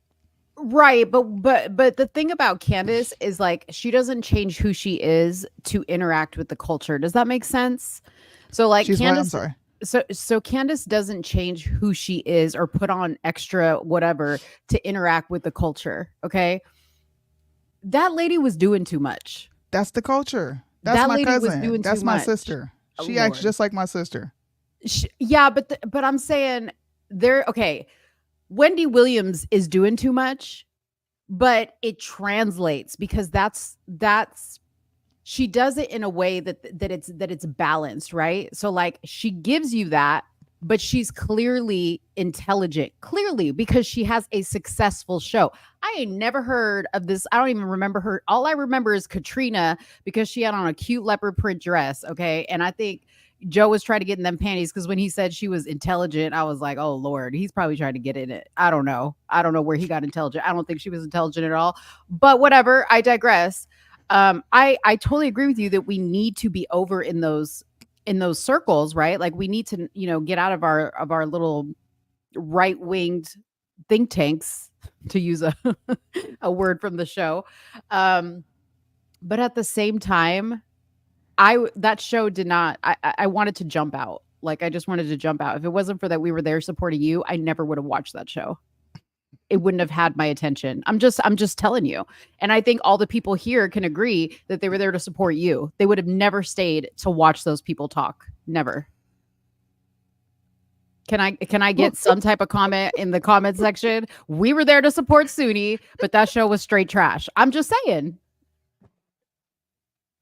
Thank you, Adele. No, you did a great job. That's what I'm saying. You did a great job. We were there for you. I get what you're saying. I'm just saying they're not political commentators. Mm-hmm. The senator, I was actually disappointed in how extremely biased she was as a senator. But this is the culture, bro. This is what it is. Like, you have to be able to go into these atmospheres and talk to these people just like that. That's it. And if we can't do that, don't talk about the black vote. Don't talk about nothing black, because that's the demographic that you're looking for. Right. You got to accept them as they are, bro. But this is why you and I are a good pair, right? Because you can go over there and chat it up with them, and you love it. Okay, I'm not here for that. I am not here for that. Okay, I'm gonna talk to the civilized people. Okay, I like shady people. I like petty people, but you still got to have like some level of like sense about you. That lady was wild. Right? Because look, if I were left leaning and I would have went on a right leaning panel like that, it would be completely different. People would say that I didn't perform well, and folks over here would probably be like, I can't believe you went on that show. It was so horrible. Like, I don't know. I just took the opportunity, and I look forward to having more fiery discussions. It's election season. It is election season. Oh, it needs to be over. I'm ready. I want Americans to think, and if I can agitate some spirits over there by telling them to stop set tripping, then I'm gonna go over there every time that they invite me and make fun of them for set tripping. Mm-hmm. And I'm gonna say exactly what I said before. You ought to be ashamed of yourself as black people. Set tripping. Don't want to get up and do shit yourself. And then got the nerve to quote some Malcolm X, and you got LeBron James, old crusty, dusty, funky ass, holding a book upside down. Shut up. Oh, Lord. Well, thank God, Suni, you can go over there and hold your own. They couldn't handle it. They couldn't handle it. I'm just here to tell you. Like, can you imagine if like Liddell would have gone on there? He would have gone on there. But I'm saying he would shut that group down. Yeah, that's the point. That's the point. But they're supposed to see what the right looks like, and then they get to say, well, dang, okay, they were able to articulate that. Okay, that made sense. There were people in the chat like, okay, I can understand her here, but I don't get it here, right? And they were like, and what happened is exactly what I have theorized. Black people have what did Cat Williams say? You have a very unhealthy alliance with losers, Mhm. and it is not like you. Black people have a very unhealthy alliance with the Fed. Yeah. And the second you try to strip that away from them, you're a threat, which is why they call figures like Donald Trump a threat to democracy. But you want to get rid of the DOE? Why? Well, they're helping these not inner city. They're helping these special needs kids. What do you mean? What do you mean? When Charlotte can give $2.9 billion to the the education, the school department, I don't want to hear nothing about no goddamn Fed helping no freaking disabled people. Make the state do it. Right. She was pretending like we don't take recommendations, like money isn't allocated. What Yeah. about those schools that don't get that $2.9 billion, right? They're very dependent on that instead of the state doing what it's supposed to do. So they don't understand that. And we Yeah. should exploit that. That's why I said Black conservatives that walk around pretending like there's going to be this exodus and they just need to sit on their platforms and hyper focus on police brutality and post dumb memes and post ridiculous news stories that people are already biased on. You are grifting. Yeah. Because you know for a fact that Black people in droves are never going to leave the Democrat Party. And you know for a fact that you talking about the Republicans freeing the slaves ain't gonna get these niggas over here either. You taking a check. Tell the truth, shame the devil. I'm just going to say one last thing, okay? I know that you say that's the culture. I think that's a piece of the culture. Those people represent a sector of the culture. But I don't think that those people on that panel represent all of the Black culture, okay? Because I think had their skin been white and they came with that BS that they came with, I would have still been like, that was trash. Does that make sense? And they were on the shade room. It was trash. It's not about the culture, okay? Like, I get Black culture. It's got a vibe to it, right? But those people were just not very smart. They weren't very smart. I'm sorry. I think too highly of the Black culture to even associate. Okay, I'm sorry. I'll stop right there. Black culture is a product. There is no such thing as Black culture. That there are experiences in different regions of America, right, that Blacks have. But they have different experience. But I'm saying Black people experience different things. Yeah, Not that's every why Black there's person no such thing as experiences Black the ghetto. culture. Because what is Black Exactly. culture? There's no such Exactly. thing.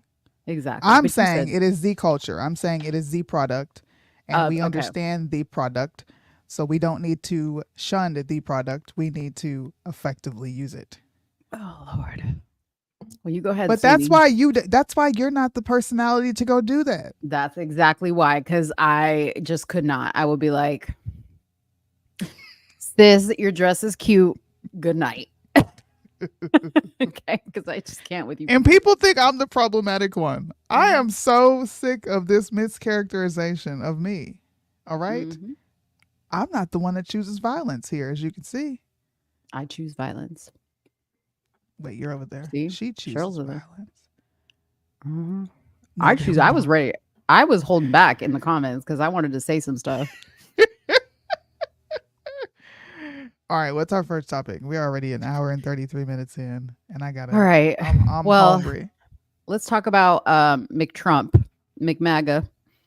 He was at the McDonald's. Look how cute, y'all. First of all, can I just say really quick? Oh God! And I know Here goes Sweetie's the gonna laugh at 45 me. rhetoric. Yeah.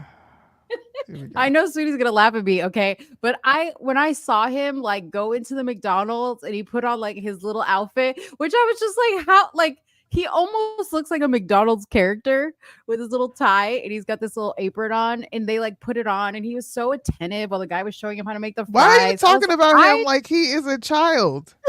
I don't know, but I legit, Dave will tell you, I was like tearing up because he was just so cute. He was just so cute in the McDonald's, okay? So cute. You're funny. I'm sorry, but I was just like, you know what? I couldn't love this man more right now. What? He just looks so cute in his little outfit. I was like, Oh my Trumpy. God.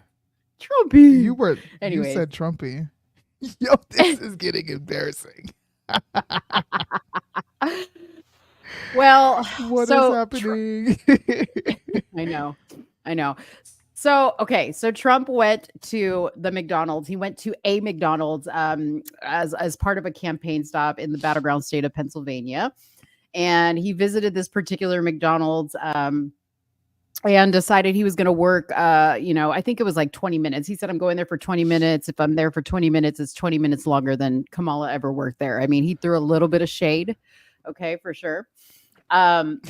What I thought was funny, because I had posted a video of Trump, in the drive-thru or whatever. And all the comments on my TikTok were like, well, it was staged. Well, it was staged. That there was a sign that they closed down the McDonald's. And I was just like, are people this dumb? Like, is this really the comment that we're getting? Like, people are they're really this dumb that they think we're like, the Secret Service is going to be like, yeah, open for regular business. Everybody come on through. The president's, serving up the Big Macs. Yeah, people are that dumb. People are that dumb. Like, I was just like, you guys, you do understand that when Kamala, sorry, by the way, P.S., I hate when people correct me on how to say her name. I could give two shits about how to say her name. You saw what I said. I said, oh, okay. I saw, yeah. Oh, okay. I was like, yeah. I don't give a fuck about you correcting me on that. But I'm like, so you think that when Kamala's husband goes knocking door to door and the people of the house answer the door in head to toe Kamala merch, that wasn't staged? That wasn't a setup? You think people just walk around all day with Harris Waltz t-shirts and sneakers on? Like, you Not think that likely, really happens? I don't even see that around Las Vegas. And you would think that you would see people. You don't see anyone walking around with her shirts unless they're at a rally. I've only seen it in an airport. You don't see Harris hats. I see MAGA hats all the time. All the time. All the time. Yeah. He looked well, good, not cute. He was. Yeah, I'm gonna be honest. I don't really have anything to say because I didn't really give a shit about Trump being at McDonald's. I said, "Wow." You want to know what I said? I said, "Wow, what a spot we are in America where Americans get excited about a president going to McDonald's, bro. Like, where are we?" No. Listen, it was all fun for me. Like, it was all in good fun. It was a moment where we watching a president go to McDonald's. Yes, why not? Oh my goodness! Listen, why Do you not? see this economy? I don't give a shit about that nigga going to McDonald's. I need you to win the election. Well, yeah, and listen, you cannot say he hasn't put in work to campaign. I mean, he was literally stopping off for 20 minutes to do this and then off to another event. Okay. So it's not like it's not like Kamala. She Y'all just handing announced out today. participation trophies. I can't take it. Kamala took a whole day off today. She announced, I took the day off today. Okay. I'd rather you go work at McDonald's for 20 minutes and then off to your next rally than to take a whole day on PTO day. Why not? Take a day off. They're humans. No, you don't get to take a day off. This is crazy. You're the vice president. I'm gonna sorry. make fun of y'all for the rest of my life. I'm gonna be like, y'all remember that one time Americans got excited that Donald Trump was at McDonald's? I was here for it. Suni's a hater. Suni is a hater, okay? Suni is a hater. I was like, oh my God. They got excited about the president at the McDonald's. He was at McDonald's, y'all. Yeah, he was. My goodness. And I'm proud of him, and I loved it. Well, you're proud of him for going to McDonald's. Yes, that he had a little bit of fun. You know what I mean? Like he took the time to have a little bit of fun. He went to McDonald's. What? Y'all are happy that a president went to McDonald's. What? I thought it was cool. Houseway. What did it say? Houseway? Houseway, yeah. Hell. All right. Well, since Suni's a fun killer, we'll move on to the next topic.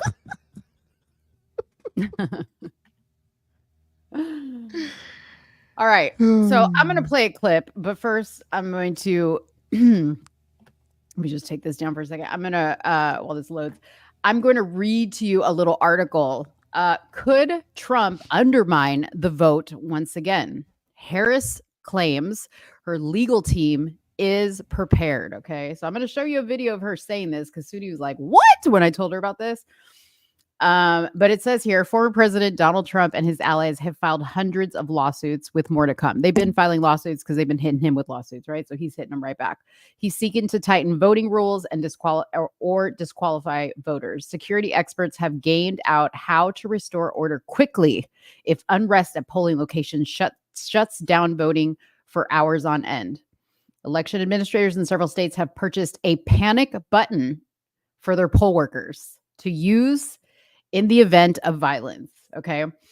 So I'm going to tell you guys, I started this before you started your show, that when I went to the polls yesterday to go vote, one of my friends who was working one of the polling stations in Dallas told me, and I posted this video on my TikTok, okay, and on my YouTube channel, that a gentleman walked out in a fury.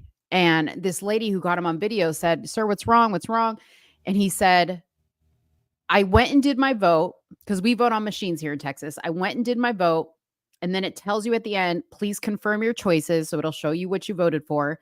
You click confirm, everything looks good. And then it prints out your ballot. When his ballot printed out,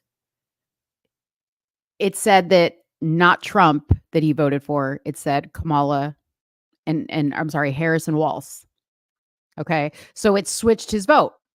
So the lady was like, well, maybe that was a mistake. So she goes inside to go report it to the election judge. And inside there's another lady looking at her ballot and the same thing happened. Okay. So YouTube, I'm just reporting the news. Okay. But something funny is already starting to happen.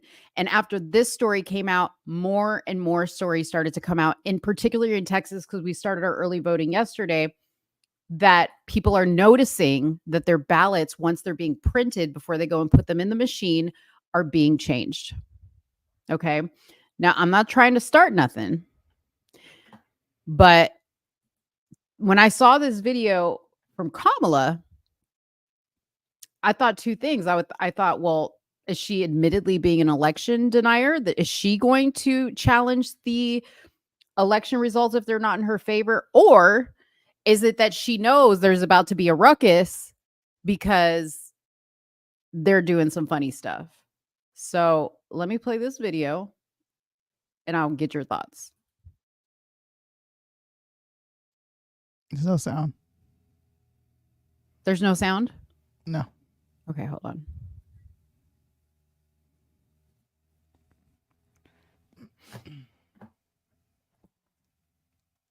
We've got 2 weeks to go, and I'm very much grounded in the present in terms of the task at hand, and we will deal with election night and the days after as they come, and we have the resources and the expertise and the focus on that as well. So you have teams ready to go? Is that what you're saying? Are you thinking about that as a possibility? Of course. We've got 2 weeks to go. What are your thoughts? I think we shouldn't expect Democrats just to go down lightly. I think we should consider all avenues. I actually like what YouTube Anything said. I think that could potentially happen. Trump wins the election and then Kamala sues and ends up winning and they overturn it. Now, I can see that happening because Democrats always do things in their favor. Now,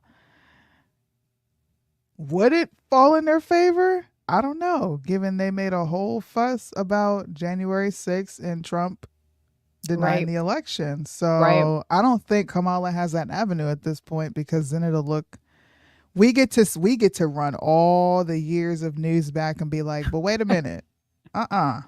Right. We're supposed to trust the democratic process. And where's your evidence? Because the Supreme Court didn't take Trump's evidence, or didn't take his claim of trust me, bro. Here, I got this. The Supreme Court said, nope, that ain't enough. You need to prove that the state did X, Y, Z. Even when the states change election laws right before the election, which is fucking illegal, right? I don't think Democrats would do that, but that is a crazy scenario if they do. Just be prepared to run it back. You got 3.5. You got over 4 years of content to run back. Exactly. I'm going straight to The View because I'm like, what y'all got to say now? America, I think that would trigger a civil war. That right there, that whole scenario, I think people would absolutely lose it. If they decertified an election that Trump won after giving him hell about that, what? Yeah. Susu had him shook. Did I really? Because Mo said, bro, that's crazy. Totally, I don't even think they. Down. Hey, man. She could have shook him harder. And Joe, I don't know if you were listening earlier, but I said you and Suni were the only two on that panel with any freaking brains. And like, I don't know what else to say. The only reason the show, us over here, the only reason why, you know, me and the people on this show even kept streaming that show was because you and Suni were on there and we were there to support. Otherwise, we would have been out of there. Okay. She definitely gave her opinion. You were doing your thing. I appreciate that. Like I said, shout out to Joe. Joe said you're coming home. We're going to get you out there. Joe is keeping me actually busy. There's a few other things that I'm going to be doing. Liddell's been keeping me busy. I haven't had any time to I don't even have time to do research for our show anymore. I'm so glad that we just pick from live topics and say, hey, we're talking about this. No, we have an election to talk about. It's been rough, but thank you. And everybody who supported. Thanks for streaming it. It was fun, but I don't think that they were a match. They need to bring some tougher opponents. Bring up some other Democrat content creators and let us war. Let us have it out. Yeah. Yeah. True debaters. I don't think those people were debaters. They were I would debate Conscious Lee. You probably don't know who he is. Conscious Lee versus either me and Liddell or me and Joe would be an epic. That would be a showdown. There would be thousands of people watching that debate. If Shade Room is really trying to, hop in a debate sector. Plus, they don't give you much time to really put it out there so people can come and watch. I don't know. Yeah, nah. Liddell. Yeah, Liddell with the economy, he killed him over there. Killed him. What up, Julius? That's crazy. Yeah, that's my take on it. Yeah. But if Democrats do that, y'all, we got content, okay? And all of our content should go crazy unless they pull another 2020 and shut all the content down. Can you see that realistically? I can see that happening. I can see that happening. You can see them trying to wash, rinse, repeat that entire thing. Oh no, not wash, rinse, repeat. I can see them because they've been practicing to shut down all the platforms. Oh, we don't know what's happening. All of a sudden, Instagram, Wells Fargo, everything's down. I can see that happening, so nobody can talk about it. Yeah, maybe. I'm telling you, not far fetched, right? We've seen stranger things. It all. We have seen it all. Okay, we have seen them do it all. But you're right. Okay, they better tread lightly on how if that happens and they want to come, they want to come and say some stuff, they better tread lightly. That's all I think that they'll try like Hillary tried in 2016 and ultimately she'll concede. That's what I think will happen. I think Kamala's not as popular as the media tried to prop her up to be. And the more interviews that she does, the more unpopular she becomes because people are like, this is word salad. When are you going to answer the question? You didn't answer the question here. You keep talking about your middle. That's one thing I keep hearing. I'm from a middle class family. And the which she's not. My friend Kaden said, if I have to hear about this damn daycare story one more time. Exactly, right? And she's not from a middle-class family. She is from a very high uppity family. Lots of money, lots of slaves. Yeah, bro. Lots of slaves. Ooh, did you see the Candace episode today? I didn't, but I heard you watching it. Oh, see, I got the initial ooh, is over for me. Oh, no, not for me. Going. Not for me. You can give me the clips. You watch Listen. it and then give me the clip notes. Candace had a family member reach out to her, send her pictures of all the family members on her mantle just to prove I know who these people are. These are my family members. Okay. And she said, Kamala's grandfather that she put the picture of in black and white, he's whiter than white. Okay. She put him in black and white to make him look more ethnic. And she said, and the daddy's Indian. The daddy's Indian and Irish. He was born in Jamaica. That's all I got for you. Okay. It was crazy. Yeah. It's that story is getting deeper and deeper and deeper. I don't know. She hasn't even responded to it. She's not going to. No. But no cease and desist, nothing. Yeah, because it's not salacious. Oh, it's not my salacious. gosh. But you know who is doing something about defamation? By the way, What's we that? need to talk about this. Oh, yeah. The Breakfast Club. Trump is cease and desisting Charlemagne. No, I don't know. Listen, okay. No. Mark Robinson is suing CNN. Oh, is he? Did you guys hear that? No. What's the story? Why? So CNN put a hit piece out on Mark Robinson earlier, probably like three or 4 weeks ago. Mm-hmm. Yeah. And they said that he was what that woman was saying on the Shade Room, right? Where she came up there and said he compared himself to a Yahtzee, which he didn't, right? Mm-hmm. That this is all what the CNN report says that he was saying. So he referred to himself as allegedly a black Yahtzee, and they put out this whole story about him and how they caught him on some message boards that was for pornography, and how he was hiding behind this fake profile, and they found all these disgusting things that he said and supported, right? And as you can see, I have it pulled up here. He is finally going after CNN for defamation. His initial response to this, was ridiculous. He didn't say anything, and then eventually he came out and was just like, this is absolutely not true.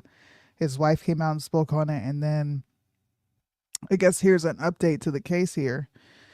North Carolina governor candidate Mark Robinson amends lawsuit against CNN. Mm-hmm.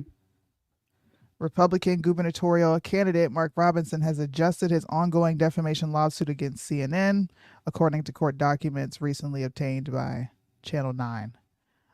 You can click this hyperlink to actually pull up the lawsuit if you guys want to read it, which I encourage you to do so you can see exactly what he is saying is true. So he is seeking $50 million over allegations linking him to pornography shop and extreme comments made on the website that I was talking about. He's also announced a lawsuit against a Greensboro man. I don't know who the Greensboro man is. I'm assuming that this is someone who sold CNN the story, gave them the email, because remember, did I talk about this with you? Maybe I didn't. Mm-mm. Okay, I probably did a live by myself. So CNN was able to somehow attain his email from a data leak from a social media app he used to use long before running for governor and all that, right? Mm-hmm. And then CNN ran what you would call a reverse search on that email to see if it's associated with anything on the internet, and they ended up having 2 hits on a website that was pornography related, and allegedly it had Mark Robinson commenting on it, saying some very just disgusting things, allegedly expressing his love for transsexuals, a lot of just off the wall stuff. I'll send you the actual thing so you can look at it. But I was questioning where the CNN even got this leak from. How did they know this leak occurred in 2017? How did they know what email to look for? Right. And I think it's interesting that he is going after not only CNN, but a Greensboro man for the $50,000 in his defamation lawsuit. So that's where we are with that. And how do they know that it's even really him? Like, how do they even prove that? So they don't prove it. What CNN did was they said they tracked his, what is the word that they use? Hold on. I want to read the actual word to you. It's like IP or something? No, his email. They use an email. That's what they did. They emailed from this data leak. They used that, and then they reverse checked it, and all these, can you guys see my page? All these profiles came back, right? You got Black Planet here. You have Discuss, which is something that he was on YouTube, and they're comparing the names, right? So they used his digital footprint. They called it biographical details. And they found that there was a shared email address between the two. So they found Robinson in a matching litany of biographical details in a shared email between that profile that was on the Chronography website and Mark Robinson. And this is their evidence for them knowing this is how it was him. So he's finally going after them and initiating a lawsuit. Because before, I'm not even going to hold you. When I read this, and I'm gonna send it Nude to you. Africa. Wait a minute. What is that? Nude Africa. They were. When I read the names, I was like, of course. Mark Robinson of all Like people, the most really? salacious website, Nude Africa. Okay, first of all, that's easily faked because FYI, I just recently had email hacked, and you could probably cross-reference that email. And I'm selling like a dirty ass car. I'm selling some freaking Bitcoin, and it's all actually leading back to my actual email, but it's not me sending the email. Yeah, that's what I was thinking, right? Because I was talking to my nerd buddies, and I was like, when you sign up for a website, though, in order for you to use it, most times you have to verify the email, and you can't necessarily spoof an email. You can do your best to like try to intercept it by putting your email on the back end of it. But it's always going to come back to the email that it actually is, and not the email that's masking it. So that was actually happening to me when I was trying to like recover my Amazon account, and Amazon was like, we keep sending you the email. These people, I don't know. I just want to know what this operation looks like wherever it's at, because these people, like, I was literally like refreshing. I would see a glimpse of the email pop up and it would be gone. Deleted out of my inbox, deleted out of my deleted box. And the lady said to me, okay, I know exactly what's going on here. They did exactly what you said. They like attach an email to the back end. So their personal email gets copied when my email gets it. And they quickly jump in there and delete it. So you don't even see a trace of it. I don't know how they work that fast, but it's possible. But it is. They do it. Yeah. They do it. So that's the news about Mark Robinson. Nude Africa. No, but I'm doing everything I can. Bro, Nude Africa right now. I don't want to read it because I feel like I am like pouncing on top of what they're already saying about him. Now, I'm gonna be honest, on TikTok, because I was live talking about this on TikTok. Initially, I thought the guy was guilty. I was like, dude, they found a shared email address and you're using the same damn screen name. And then I had to think about it, right? You're I'm like, this is sus. This is real sus. That's what I kept saying. This is weird. But then he came out with the lawsuit and I said, okay, finally. Because he wasn't saying shit, Mo. Right. The man wasn't saying nothing. I was like, bro, your silence is deafening right now. I have been on your team for years. And this what you come out doing? Well, you know why? Because he was probably doing what I do and going, what the hell? Like, how is this even he's trying to probably figure out like how this is even happening, because he's like, oh my God, this is my email, but how is this happening? I'm telling you, that's what, give Mark some grace. I'm gonna give him some grace. I'm gonna give him some grace. Clear your name from Nude Africa, honey. So this is all the biographical data that they claim to be using to say that they know it was him, and how the marriage and 21 years of marriage lined up.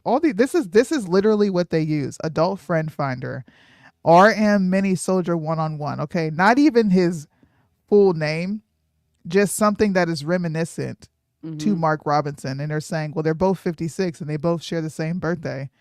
And big black man. But how many big black men share the same birthday? It's possible. It's possible. There is somebody walking around with my birthday and my name. Right. And I ain't never met them a day in my life. There is Right. someone who looks like me that is walking around the United States right now as we speak. Yeah. I This is believe their we all have a evidence. doppelganger, actually. I knew it wasn't him. It's not his style. Hey, man, listen. I mean, unless I will say this, unless you actually know somebody, you don't know what their style You don't. really is. Thank you, Mo. Yeah. Thank you. Yeah. I don't worship these politicians, bro. I'm not going to be like, I know your character because I've heard Right. you speak on the stage 5 times. You might have some weird stuff going on behind the scenes and we don't know Right. about it. Right. But the thing we can question is like Marlena said, why now?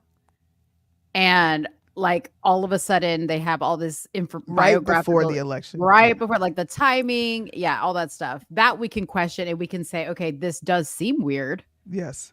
right? We know that it's possible, so now I feel like, okay, it's their burden of proof to show. Look, there you go. Exactly. See? Bro. We be here and we ain't even talked about this story. Sometimes. I could have swore I talked to you about it. No. Okay. Maybe it was TikTok. That is right, because it was late one night and I was like, bro, did y'all read this Mark Robinson stuff? I was like, I'm shook. Yeah. Yeah. What I have learned is, and Mark, if you're listening, take some notes.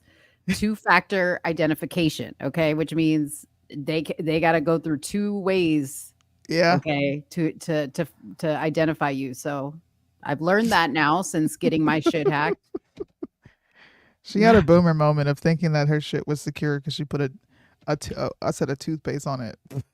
A password on it. Yeah. I don't know why I'm thinking about toothpaste right now. Toothpaste. I'm thinking because I can hear my kids and I'm like, I wonder if they brush their teeth. Brush their teeth, yeah. And I got toothpaste you. came to mind. I got you. That's so funny. Oh man. Okay, let's see what else. Well, I did want to show the video clip of Joe Biden also calling for Trump to be put in jail. I think, I just saw that the Breakfast Club had Laura Trump on there. I was like, oh God. What? Yes. They had Laura Trump on the Breakfast Club. Nice. I think that the Democrats are scared. They know they're about to lose this, and they're just pulling out everything they can think of, put him in jail. We got the lawyers on call. His staff says he's tired. Oh, we tried to shoot him 3 times. That didn't work. You know what I mean? Like, they're literally pulling out all the stops. So I think that's a pretty clear indication that Trump's got this on lock, but you never know. Okay. You never know. Anyways, here's JoJo saying what he thinks. Oh, Joe. This is a guy who also wants to replace every civil servant, every single one. Thinks he has a right under the Supreme Court ruling on immunity to be able, if need be, if it was the case, to actually physically eliminate, shoot, kill someone who he believes to be a threat to him. Bro, what? I You mean, guys. So I know it sounds bizarre. It sounds like if I said this 5 years ago, you'd lock me up. We got to lock him up. Bro, you said you wanted to take him behind the school. Johnny Depp said, have you ever wanted to blow up a sitting president? Yeah. Madonna said she wanted to unalive the president, bro. Shut the fuck up. She had dreams about it. Yeah. All those people should be in jail according to your old man logic, Joe. Shut up. Yeah. I'm so sick of Joe. I'm so sick of Joe. I've been nice. I ain't saying nothing about his old decrepit ass, but I'm sick of you, old man. Yeah. I want you to go retire and sit down somewhere. He really needs to. He's getting worse. I don't know if this lady in the background is his night nurse or what's going on, but it's getting sad. It's getting so sad, Anyways. Lord. Mhm. Lord Jesus. I'm going to send you Lord this Jesus. fact check about this whole Texas thing. I think it's interesting. You should check it out. Oh, you know what? We need to talk about something. What? Okay. This is what it is. I'm back to doing my own shows now. I'm so used to doing shows with you. I feel like I've talked to you, but You're imagining. I really haven't. Yeah. You're having to repeat yourself. Right? The story about Tim Walz Uh-huh. in that alleged victim is Yes. so fucking fake. You think so? Okay, It because you is said so fake. I haven't kept up with the page. Yes. Because I'll be honest with you, like I made it to like 24 posts and the guy kept going and I was just like, okay, like if you don't summarize this, because you know me. Yeah. You know me. Like, unless you've got a trial for me to sit and watch, I can't keep checking back on your I can't keep checking your X page every 5 minutes for you to drop another little gem of whatever. Yeah. Hold on. I'm gonna pull this up real quick. Hold on. Okay. Okay. What was his name? The Black Insurrectionist, right? Yeah, the black. I'm gonna go look at this page right now, as a matter of fact. Well, that's what I'm about to tell you. Okay. He deleted the page. So it came time for the whistleblower to come out. And he said he was gonna drop more tweets, whatever you call them. to get the story out and to help this whistleblower speak. So this distorted video drops. Have you seen a distorted video? No. Oh, Mo, you're so behind. I'm so behind. I'm telling you, I you're lost so interest. behind. But sure enough, his pages can't, like, it's gone. It's because he deleted it. They exposed the crap out of this dude. I say it right on time. Hold on. Uh-oh. I'm so mad. I've talked about this on my TikTok. Because people on TikTok were like, no, it's true, Suni. You got to look at all the evidence. And I was like, y'all sound crazy. And the fact that you're doing this is like borderline, not even borderline. It's extremely unethical because you're talking about defamation of another candidate, but you're willing to defame Tim Walz. You know, it's not a light accusation to say that someone inappropriately touched a young person. It's not. And it seems like calling people pedos is like using the word racist now. It's like a light word. Yeah. Yeah. It really bothered me to see a lot of, right-leaning people participating. And I was like, what are y'all doing, bro? So I did a show about it.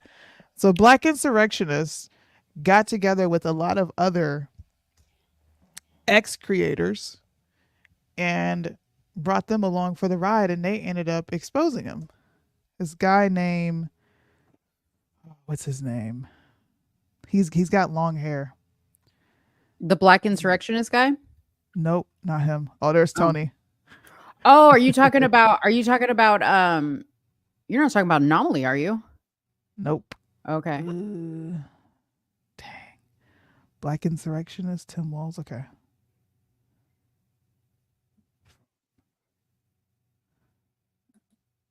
Okay, this page is gone, but he has a backup page.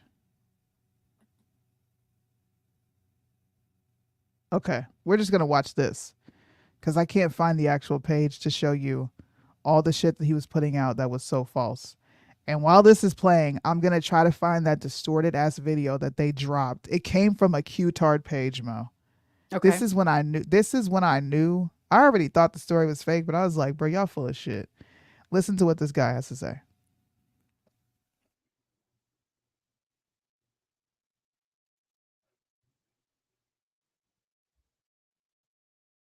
Are you playing something?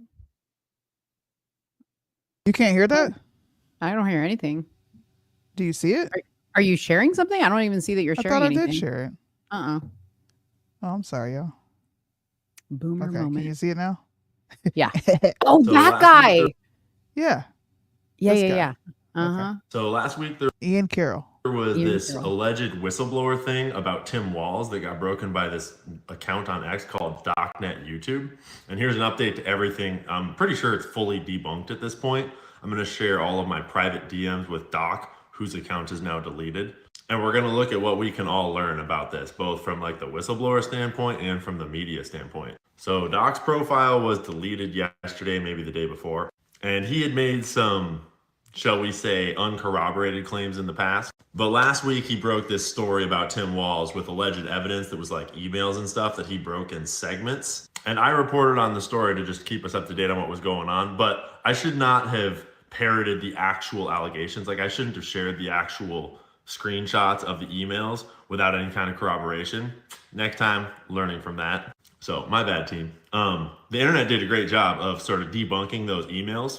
And as I saw the internet debunking the emails, I decided to just go straight after Doc and try to get to his source. Now, because his account is deleted now, the DMs are all gone, but I took a bunch of screenshots all throughout, so I've got a fair number of them. This was his original response to the allegations about the emails being fake. A little lackluster, if you ask me. But I got him to say, yeah, the victim is willing to talk to me, like me personally. And then I had this 40-minute phone call with an anonymous person that I told you all, I had no idea, no way to corroborate whether I was just talking to DocNet YouTube or an actual whistleblower or anyone around the world. Now, it was a convincing conversation, and the way the conversation flowed felt pretty genuine. But I was pretty clear with the dude over the phone that, like, unless you can present corroborative, like, proof, like documents and stuff, and come forwards publicly with your identity, this is nothing. And so I gave it the benefit of the doubt of a couple days to see if what they were saying they were going to do publicly happened. And so far, nothing has happened. No one's filed any lawsuits. Doc has disappeared. Good riddance. Oh gosh, I almost forgot to include screenshots of the rest of my conversations with Doc in here. This is hilarious. He texts me out of nowhere. It's like, yeah, what's going on? Feds are here. It's like, okay, what do you want me to do about it? Then he was silent for a whole day. And then he was like, Ian, we need to talk. It's really important. I'm like, okay, call me. Then he didn't call me. Then he's like, oh, I'll call you tomorrow. I'll explain everything. Don't worry. So he was like trying to claim they're coming after him and he's being targeted and they're going to smear him. Oh yeah, and at the bottom he claimed that the lawsuit is still going to happen apparently. So good luck with that, bro. And so if there really is a whistleblower out there, good luck. I hope you're not getting screwed. You did it wrong. Let's all learn something about how to whistleblow and how to treat whistleblowing. First off, what Doc did where he like tried to break this in multiple posts as like a rolling thing. I mean, they allege behind the scenes that the whistleblower asked him to do it this way. You know, probably all bullshit. If you're whistleblowing on a thing, don't do this. If you're whistleblowing on a thing, especially a big thing like that's important and dangerous, drop everything all at once. In particular, drop hard evidence, factual stuff, not just weird doctored emails. Drop like actual photos of the document proof that you have. Don't get scared and try to protect your identity. Get to a reputable journalist, all the way to them, provide them with your evidence, have a lawyer, get vetted, come out publicly and do it all at once. And have your stuff already dispersed to other people so that if anything happens to you, it can go public other ways. It's fake. I wanted to hear the rest of the whistleblowing lesson. You did? Okay. I'm like, how do we whistleblow? Real. Because the most important thing with whistleblowing is that you can be thoroughly corroborated and vetted that you're telling the truth. And that needs to be possible from the very start. Because the right thing for the internet to do, as most of the internet did in this case, and I need to do better at this next time, is corroborating the claims immediately when they come out. Otherwise, it just muddies the water and actually is even worse than if there were no claims. Because to be fair, like Tim Walz has been caught lying multiple times on public like stages about all sorts of stuff all throughout his political campaign. Like when he ran for Congress, he said in his public biography on his website that he'd received an endorsement and a donation from the Nebraska Chamber of Commerce. And they had to publish an official statement saying, that's a lie. We did not endorse you. Screw you. And in digging to this apparently fake whistleblower's fake claims, I was digging into Tim Walz's DUI allegations, and it's awfully suspicious that he had this whole DUI situation break in Nebraska where he was a teacher, where, you know, he got a DUI for going almost 100 miles an hour in like a 50 or something like that. And then mysteriously, because he was just scared it was a cop. He didn't realize what was going on. He wasn't actually drunk. It was just a big misunderstanding, obviously. But then he moved states right after that, and then continued to teach children right after that. There's all kinds of dirt about Tim.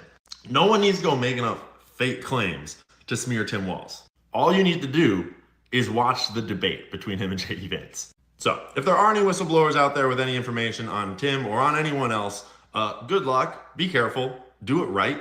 Don't trust some weird faceless YouTuber called DocNet YouTube or, you know, whatever. As for the internet, good job, you dodged a double. nice work. I learned some pretty valuable lessons about like how exactly to handle this. Like, I'm glad I reported on it. I'm glad I looked all the way into it and sort of pushed Doc to the limit, and now he's gone. Can't do this anymore. Screw you, Doc. But next time I'll be a little more careful about actually like whether or not you actually parrot the claims at all, even if you're casting doubt on them, until you have corroborated them. But I gotta say, it's kind of cool that the decentralized space is getting better and better at sniffing out fake claims and being careful about running with fake claims and vetting things and sort of like doing what we all do, is just kind of working our way towards the truth little by little by little. And one by one, we replace all of the functions that the mainstream media used to do for us. Because fuck them. I like Ian. Right. So this is the actual video that was circulating the internet. And this is what a lot of conservatives were sharing as if it were truth. Now, I'm not going to play the video because I'm not trying to get my platform taken down or our platform taken down. But you look at this and you tell me if you think this is real or not. This was an alleged video of the whistleblower. Of the person that he said he was speaking on behalf of. Yes, this is the person he was. This is Matthew Metro. They found a picture of a black man. How freaking convenient. They found a picture of a black man that just so happened to be at the same school in this grade when Tim Walz was there. And they're saying that that is this guy talking.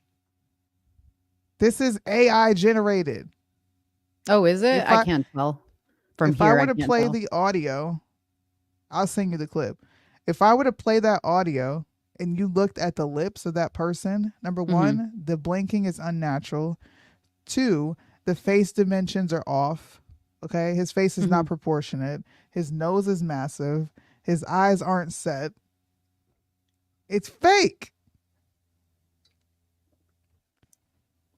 People ran with the Tim Walz story and it was freaking fake. Y'all need to say sorry to this man. To this guy right here? To this guy, to Tim Walz, to his family. I'm sorry, AI So generated fucked up, whistleblower. I'm so sorry, AI whistleblower generated person. No, you didn't say sorry to Tim Walz. Oh, not really. Tim. That is slanderous. What I will say is Ian is correct. You really don't need to go to like, this is why I lost interest, right? Because like the more I was like reading it, I was like, okay, why are you dropping this in like 58 posts? It was the Q-tard. I'm telling you. Yeah. And number two, like, I don't really think you need to like give us all this for us to think he's an idiot or not a good candidate for vice president. Like, he does the work on his own. You know, so that's why I lost interest. I mean, I remember you and I were going to talk about it on that show when Carmen was on it. You had to drop off. Yeah. And I just lost interest after that. Disgusting. Look at this. Patriot Verity. All these Q-tard pages. This is an AI generated video, not Matthew Metro. His nose and ear shapes are different from those in the video. Stop sharing false news. Okay. That's all I got to say on this subject. I just wanted to make sure I talked about it because I was so bothered. I'm like, y'all know the story is fake. There's no way you're sharing this and you think it's real. No way. Yeah. Yeah. Good job. Good lesson. Are the Q-turds coming back? I'm calling them the Q-turds. Q-tards is too nice. We're gonna call them the Q-turds. They can't come back because nobody's buying their shit anymore. Except for what's the other funny? Q-turds. Dave and I were listening to X22 and I was just like, I was sitting there, I was just like, because every once in a while, like when you can't sleep, X22 really does the trick. Like, by the way, if you can't sleep, turn on X22 and it'll knock you right out. But I was like listening to it and I was like, I think he's like on episode 3000 something or whatever. He always announces like whatever episode he's on. And I'm like, do you think the Q-tards realize like we're 3000 episodes in and nothing he says has happened? Like, does it occur to them? You think? No. Trump and the They are Patriots? really on the hamster wheel, bro. They believe it. They've lied for too long that they believe their own lies. They believe the white hats are coming. Yeah. That Trump's going to get in and Nassar, they're going to reset our credit. Right. They're ushering in the new world order. Yeah. Yeah. People don't And believe me, but I'm telling you the truth, bro. Stop following the Q-tards. and if you don't think that that's possible, the Democrats have been doing it their whole life. So like if you've been a Democrat your whole life, you've been sitting there going, one day there's going to be a Democrat that does me right. I just got to vote for this one, and this is the one. Like this is the one that's going to give Said me one day. one day. Like this is the vote. This is the vote I'm going to make that's going to change my life. I'm saying it like in all serious. You know what I mean? It's the same like mental disorder, right? Yeah. Yeah. Hell yeah. Hells yeah. Anyways, you got anything else? I don't know. I actually kind of covered my topics and didn't even realize I was covering what I wanted to talk about. By the way, guys, I want you to please read Kamala's policy book. Because I hear a lot of conservatives, when they debate her policy, debate it from erroneous angles, bro, and you make yourself look so bad. Like what? Give us an example. So the $25,000 grant, stop calling it a tax credit because it's not a tax credit. But it is. It said tax credit. It not says a tax credit. What's a tax credit is the developers. They're getting an additional tax credit to try to curb the costs of them having to build homes for new people that are going to be purchasing these homes. But the $25,000 is a grant that Americans have to apply for. Hold on, because I screenshotted. I don't know if I can find it right now. I had screenshotted something for a show I did on that, and I had like actually an excerpt from her policy, and it said the word credit. Yeah, for the developers. It There's didn't a say credit for them. developers. It didn't say developers. Okay. Hold on. Do I have it? It's on page 36. Pull it up really quick so I can see if it's the same thing that I'm looking at. Where'd you go? There you Oh, hold on. I don't have it on this computer. cancel. Ba-da-ba-ba-ba. Where'd it go?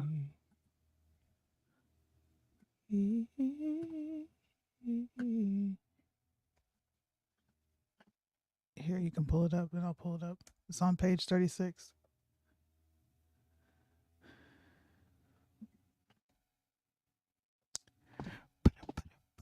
There's Mine's not two different coming up. versions. So what you might have seen is the original version, which initially was a tax credit, but the version that she's running with is a grant. So that she change it then? Because I Well, said, yeah, when they I can pull often it up, change their yeah. policy. Okay, well, then you can't fault people because I'm not gonna go back and read that bullshit twice. Yeah, okay? I can because for every we're edit you supposed make. to be fact checking ourselves. Absolutely, I can. Lord. If you didn't, then that's a you problem. You didn't do it. But Regardless, it ain't shit. It ain't shit. oh my goodness, I could not believe this right now. Okay, use a different example because I'm just getting like heated right Why? now. It's wrong. Stop saying this shit. That's not what it is, Okay. What's your point with that particular one? bro. This is crazy. What's your point? What's your point? What's your point? Listen, let's fact check everything but ourselves. No, I don't know. Listen, just tell me. What's your point? You said erroneous arguments. Yes, because you make yourself look really bad when you enter these arguments and you're like, she's doing a tax credit, and that's not even what the policy reads. When you go to her actual handbook, it doesn't even read that she's going to use this as a tax credit. It says grant and full print. And I'm just trying to help people make valid arguments, because I'm just saying. If you want to be taken serious in these discussions and you want people to hear what you're saying, then you gotta come from an even keel angle. Just saying. Most age is showing. Well, here's my argument. Okay, the rest of her tax plan is trash. So who really cares about grant versus credit? Like, oh who God, fucking cares? It's all trash. this lady. Yeah. This woman. Whatever. Yes, either way, John's correct. It will jack up home prices even more, no matter how you cut it. That's not taken away from it jacking up home prices, but y'all sound absolutely dumb when you say Tomato, that it's this when tomato. it's not. Tomato, This tomato. is the only tax credit that is mentioned in this policy, and it is for the developers. It is Okay, not well- for the person who is trying to purchase a home. You have to apply for the $25,000 in grant money. You have to do that. Okay. Well, listen, it's like saying this chicken is spoiled or this chicken is rotten. It's all bad. Okay. It's all the same. Oh my goodness. It's all the Okay. same. What we learned here today is that we don't want to clear up the facts when it comes to, being objective. That's what I heard. Oh, Lord. Then here's what she wants to hear. Hey, look, but if this was a left-leaning person on here who was saying this, it's a tax credit, you'd be like, no, it's not. Did you look at Agenda 47? It says this right here. But when Yes. I do the same thing on the opposite side, you see, because I'm consistent. Well, who Yeah. cares?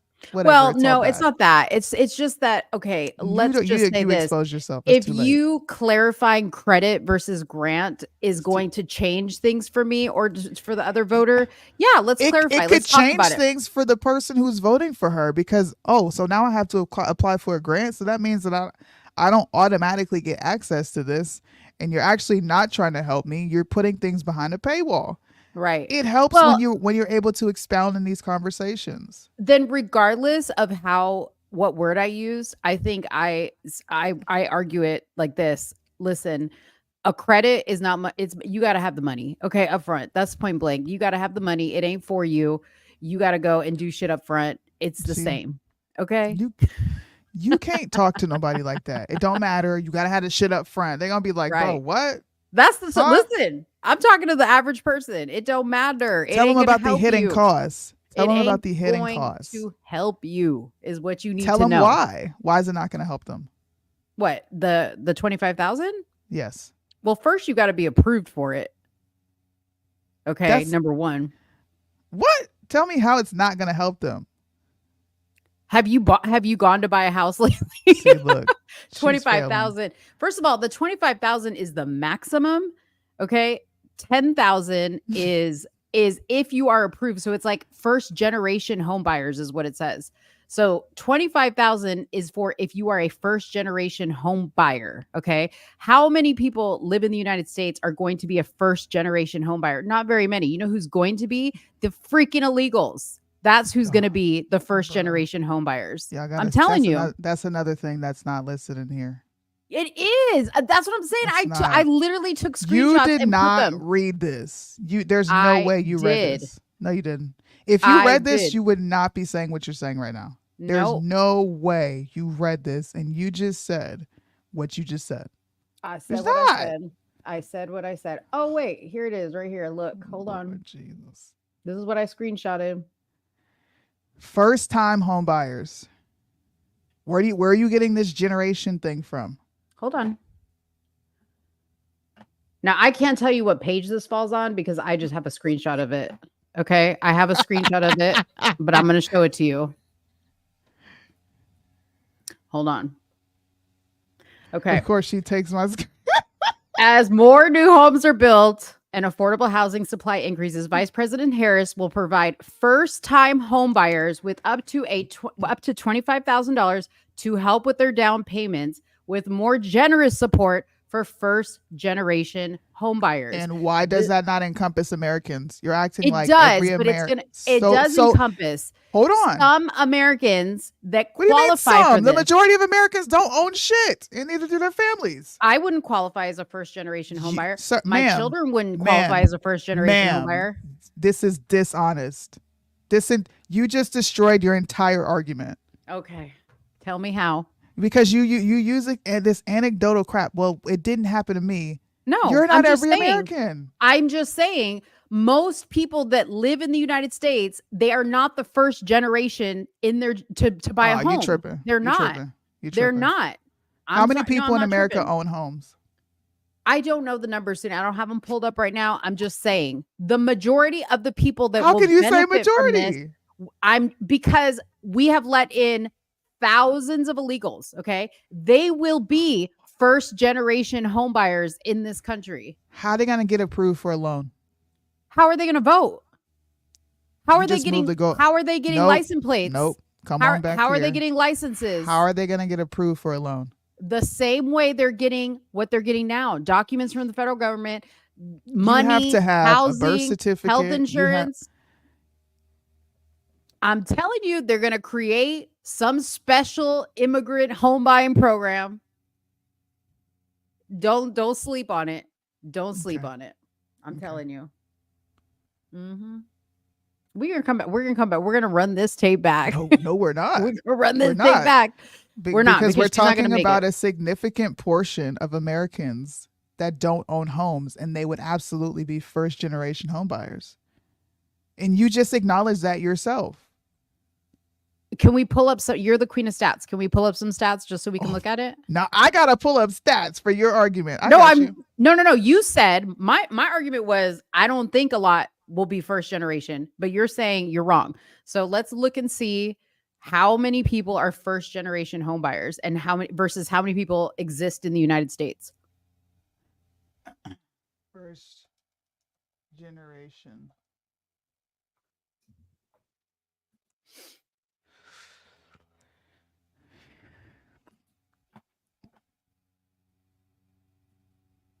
No, you're bringing narrative and talking points. This is not an effective way to debate any of these I'm not a things. debater. I talk from my experience. That's all I know how to talk from. I'm not a debater. No, I'm not a debater. Approximately 87 million homeowners exist in America. Okay? Mm-hmm. Of those 87 million,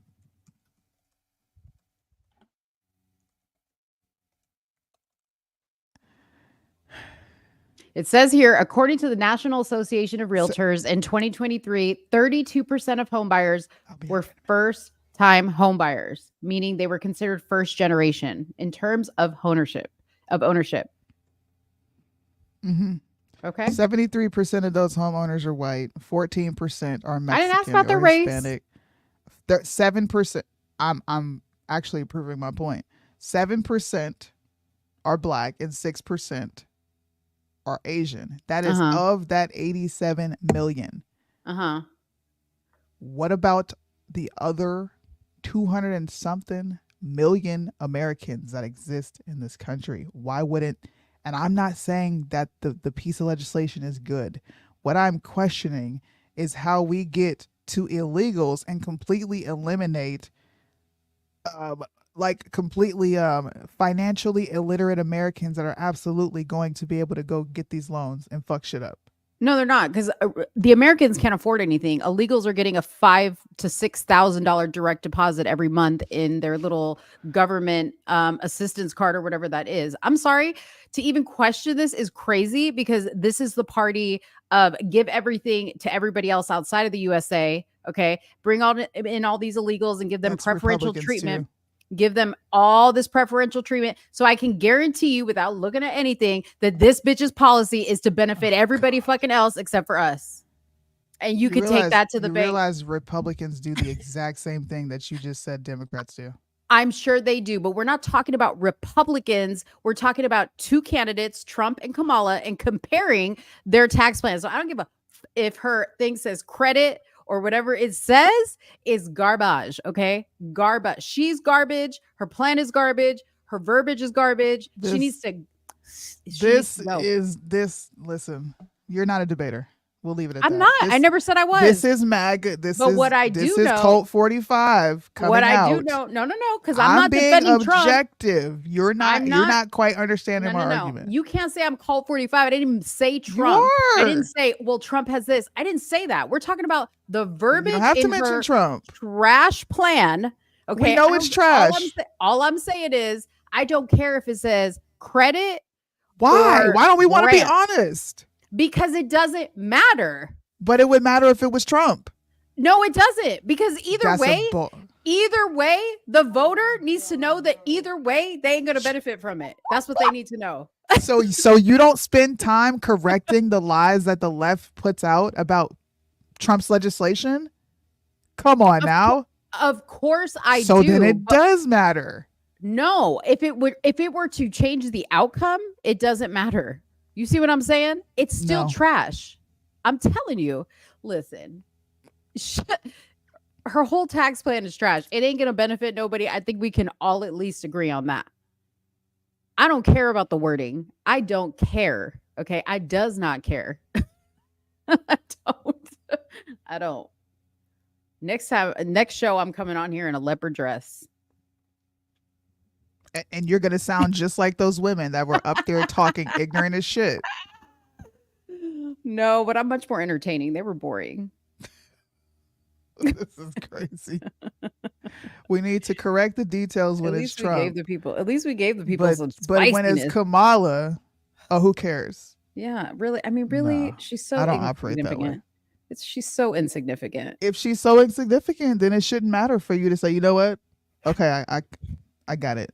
The tax plan sucks, but we have to be honest. But you're not even willing to do that. So it's okay. I mean, I got it, but I'm not gonna like spend time to walk back. Hey, by the way, let me just do a PSA. It was grant, not credit. Who the fuck cares? It's all trash. Bro. Make bias great again. Listen, y'all can politically gangbang just like the Shade Room people were. I'm not gonna hop on your circus show. Politically gangbang. Go for it. Go for it. Oh man. So if I could pretend that I just jumped the border to get these beautiful benefits.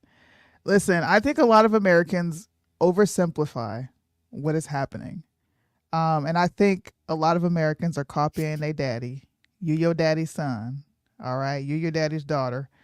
Trump, he gets on the stage and he over embellishes and he over exaggerates and he rambles.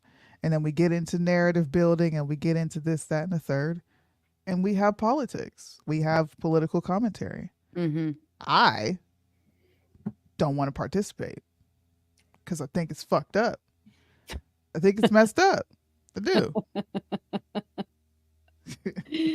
Oh Lord, Moj, you're on demon time, bro. Damn. I'm on demon time.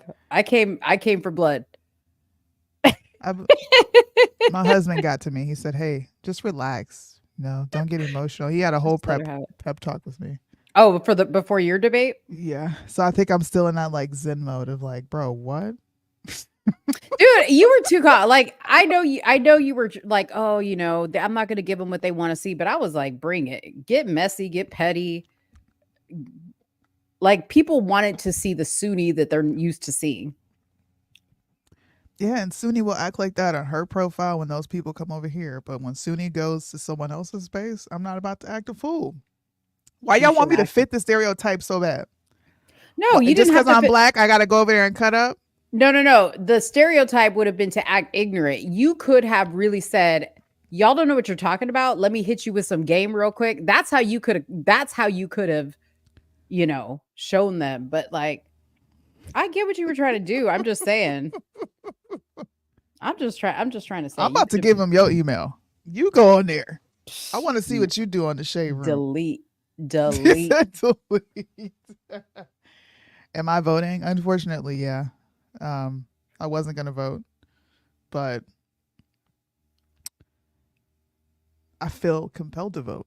Don't ask me why. I just do. I feel like compelled her. It definitely had nothing to do with Mo or Red Pill. They keep taking credit for that. It didn't have anything to do with that. It's just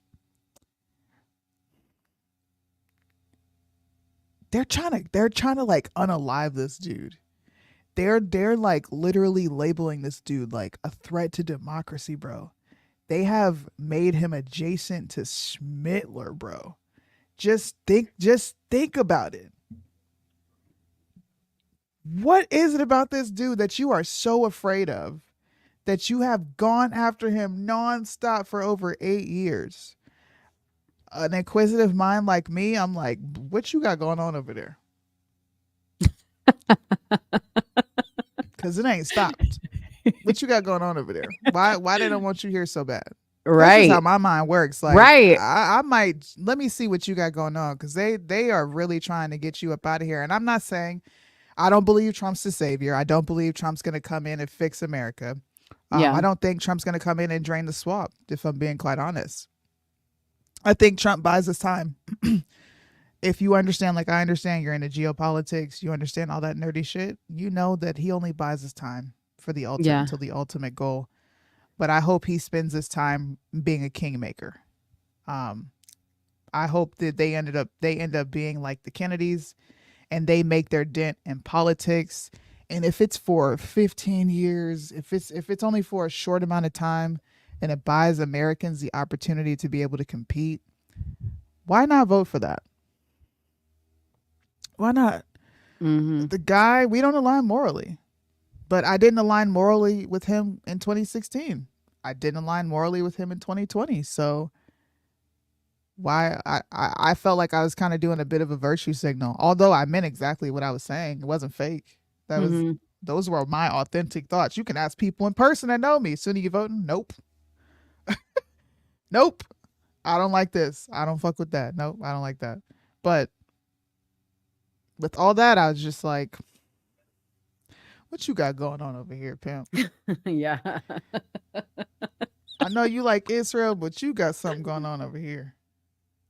Oh, you know what else they found out about Kamala is that her daddy was Jewish. Oh yeah, her husband's Jewish. Yeah, well, it's different. Your husband's Jewish, but your grandparent, your dad. Listen,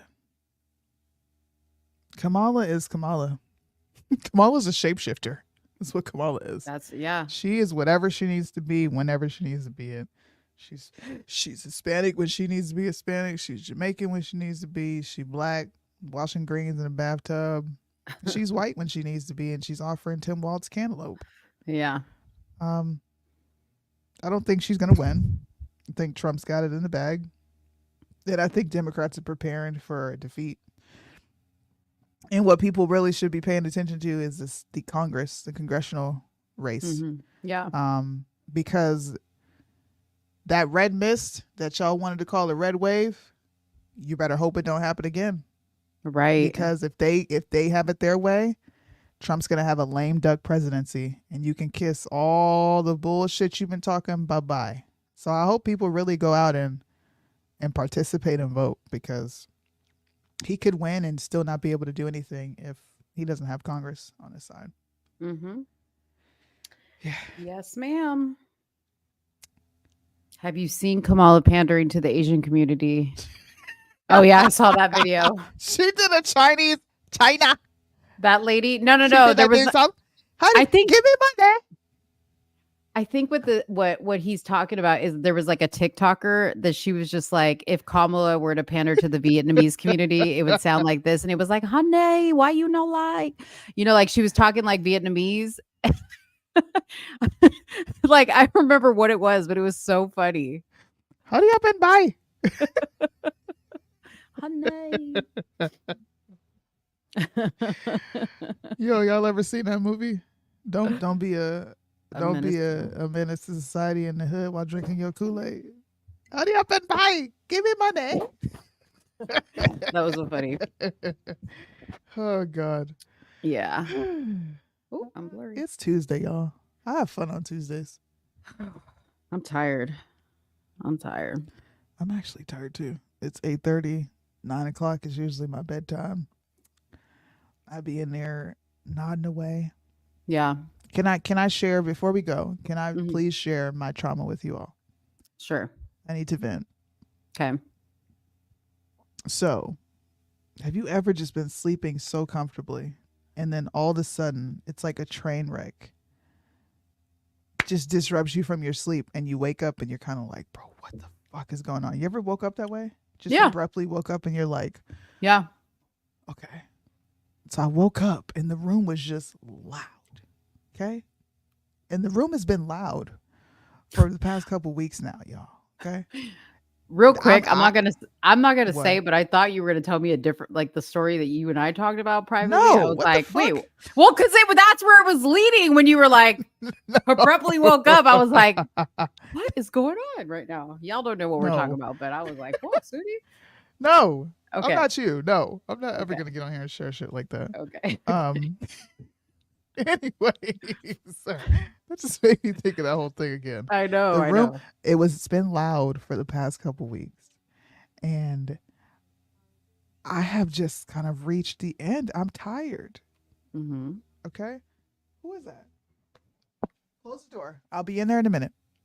I'm almost done. Let me wrap up. I got you. Sorry, my kids came in here. It's night time. Bedtime. Yeah. Okay, so my husband has been like extremely disrespectful with sleep lately. I don't sleep anymore because it sounds like there's a whole rave and party and strange sounds going on in my bedroom. Uh-huh.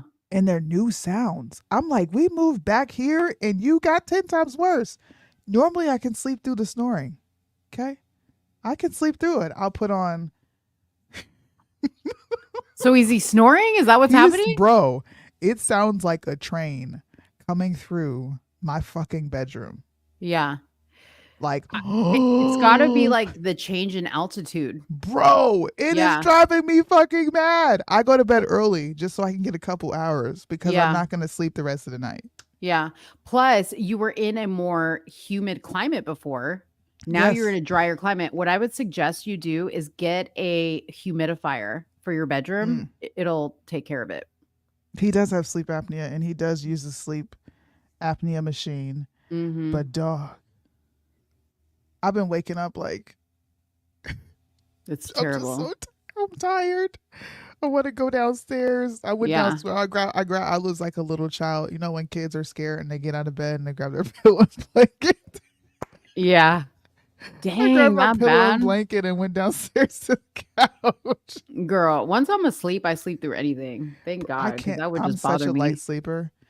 I can hear, or like the house shifts at night. Yeah. I'm up like, what is that?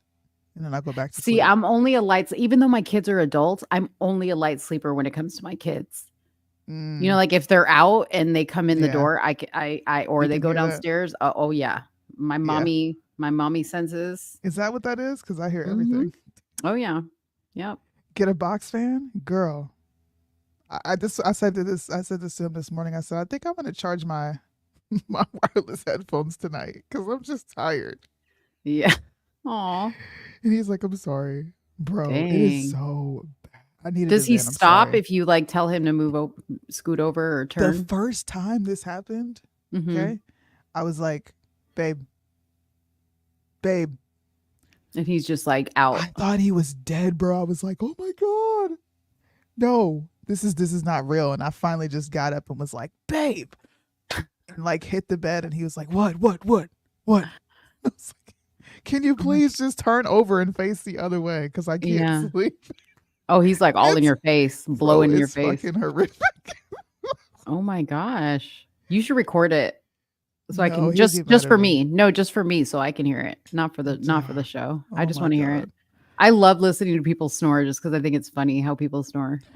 There's like new sounds. I'm Yeah. like, what is this? Yeah. Anybody else experiencing this? I need to know I'm not by myself. Cause dog, I've been tired for the past 2 fucking weeks. Yeah. 8:30, 9 o'clock, he'll look at me and be like, why are you so tired? And then deep down inside, I'll be like, for real? You want to know why I'm tired? Because I don't Yeah. sleep.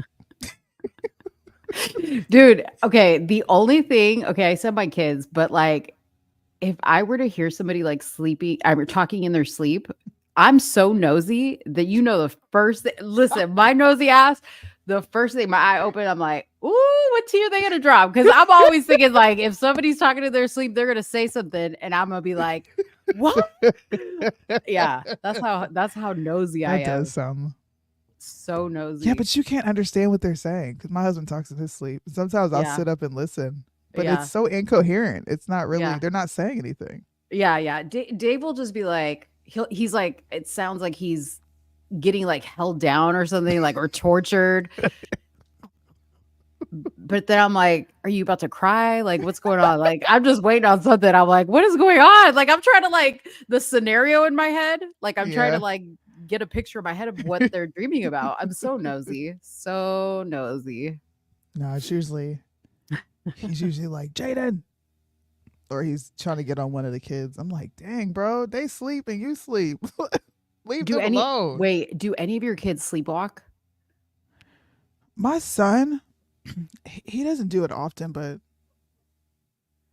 it's like not uncommon to find him downstairs. Oh, he just I don't know wanders when like. he gets up and goes, but well, now it's downstairs, but sometimes Mhm. he would be in the living room. When he Mhm. was a baby, Mhm. he would always end up in my bed, sleeping between my legs. I would wake up and he would be between my legs. Mhm. And my husband does sleepwalk. One night, he completely unlocked the house. I was going behind him like, yo, what the fuck are you doing? You were watching him sleepwalk to make sure he was Yes, like okay. 'cause Yeah. he had got up. It's scary, y'all. When It is people scary. sleepwalk, because they kind of just they're there, and they're not responding to you, but they're looking at you, and you're like, Yeah. hello, Yeah. Yeah. yeah. Dude, one time when we were kids, my brother, he was like in his room and he was always up late on the computer, like playing video games. And my mom was sleepwalking and came to his door and like she knocked on the door, okay? And then like when he opened it, he said that she looked really weird, right? Like her eyes looked really weird. And he was like, "Mom," and she just looked at him and she was like, "I thought you were dead." And he was like, "What?" Dude, I told my brother, I'm like, if I that would've were me, flipped out. I would have shut the door so fast on her face. Okay. No, you're not. No, you're not. You ain't gonna come over here with all that bullshit. Go back to your room. Talk about I thought you were dead. You better go back to your room. Okay. I would have not even dealt with her. My brother was nice about it and walked her back to her room. I would have not even dealt with her. She didn't come knocking on my door for a reason, okay? Because I would have been like, bye. Are you one of those scary people? You're probably like me. Yes. That's like my worst fear is being in a room with someone and they like tick and you can't get them to untick and you're like, bro, Yeah. are you good? Yeah. Or when people stare at windows. Don't you hate Yes. that when you're behind the windows behind you and they just stare at the window and you're like, bro, what the fuck you Yeah, looking yeah. at? No, listen. Okay, if you guys want like a really cool like New Year's resolution, this is mine. Okay, you feel free to copy me. And I know that this is silly, but I just want to have some fun. So my New Year's resolution for next year is to do more movie like shit in real life. Okay, so for example, you know how like in movies, Yeah. like you'll be like walking down the sidewalk and somebody just stops and like looks up at the sky. Yeah. Like they see something you don't see, right? Yeah. I'm just gonna do more epic shit like that and just like do like flat out movie moves just in real life. Yo, people are gonna stampede you one day. I know, but it's just like I just want to see like how people are gonna react to it. Like I'm gonna be like like it just stand there like looking up at the sky or do something. Like I'm just gonna do something that's just epic movie shit. That's like Listen, I see one person running. Guess what I'm gonna do? I know where you're running to. yeah. I'm running with you. Concept like rob a bank. Yeah, exactly. Rob a bank? Right. Don't know. Is that a resolution though? Sounds like Yeah. a New Year's prank. Or hey, speaking of it, like I'm just gonna go to the bank and then like have my Bluetooth speaker with me and just play like a really epic song as I walk out of the bank and look really freaking cool doing it. You know what I mean? Then just like peel out of the parking lot. I'm gonna do shit like that. So like wait. Impractical Jokers type shit. Yeah, and just like Okay. just be epic in real life. Impractical Jokers is a pretty funny show. I Yeah. do say so myself. I like that show. I love that show. Yeah, it's a resolution to have more fun in life, like not take life so seriously. Tell you, bro, Mo has this very childlike Yeah, curiosity, bro. I do. It's funny as shit. Sometimes I'm like, girl. And then other times I'm like, this is refreshing. Because I'm not a doom and gloom, but I tend to stay pretty rational most of the time. So people often tell me that like the things I say are wild and funny, but it's kind of like infectious. Like they kind of want to be silly too. Like it kind of gives them the okay to be silly too because I'm silly, it's great. I love that. Wait till Mo comes to visit, bro. We're gonna do epic shit. You're gonna be so shocked by how like Yeah. freaking chill and reserved I am. You're gonna be like, bro, who the fuck are you? Yo, okay. When I do, this is what we're gonna do. So you know how like in Bad Boys, they get out of the car and then they just like the camera like pans around them. We're gonna do some shit like that. I'm down. That does sound fun. And then we can upload it and be like, they finally met. Exactly. We'll have like one of your kids just like film us from like a lower angle. That'd be fun. Oh gosh. I'm still stuck on early voting on election day. Or I'm still stuck on early voting or on election day because I live 40 minutes from the county. Dude, kid, listen. Do what works for you. Yeah. Don't I know a lot of people are they're just saying this because they want to be, it's like it's a caution thing. They're like, listen, we've had funny business before. You should just go the day of. Mm-hmm. But for people to have been participating and voting for the past 4 years, we've had 2 special races. The beginning of the year was the Senate runoff, and then towards the mid we had the midterms, and now we're back here at the general election where we're going to be having congressional runs again. If your candidates were able to win their congressional run with the red mist, then I don't see why you wouldn't just go vote as normal. I kind of want to get away. Like I said, I understand the caution of it and just putting information out there, but at some point we have to like get away from the fear tactic because it could really turn someone off. It can hurt altogether. They can get really anxious about the process. It can hurt us. Yeah. Yeah, I agree. Just check your ballot. Go vote. Double check your ballot. If you put it in a machine or whatever it is, just watch it the whole way through. And just make sure that everything's done good. That's your right as a voter, right? Do it, please. Just go vote. More than anything, just go vote. Whether it's early or the day of. I'm going the day of. I'm doing the registration the day of because we didn't get ours. We applied at the DMV, but didn't get our registrations in time. Because they just, that section of the DMV where they're like, yeah, drop your registration in there. I don't even think they even check that shit. Can you not check it online? I did, and it's not registered. Oh. Don't know why. So we're going to do it the day of. We're going to go to whatever precinct we need to go to.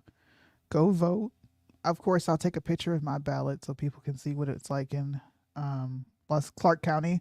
Because Clark County is a county that's going to be watched heavily. I do have a lot of people that watch my TikTok that are in the same area as me that are going to be doing poll watching. So I know we're planning on doing a whole big stream. Most of the time I'm going to be here by myself because you're doing some poll work. I did it yesterday.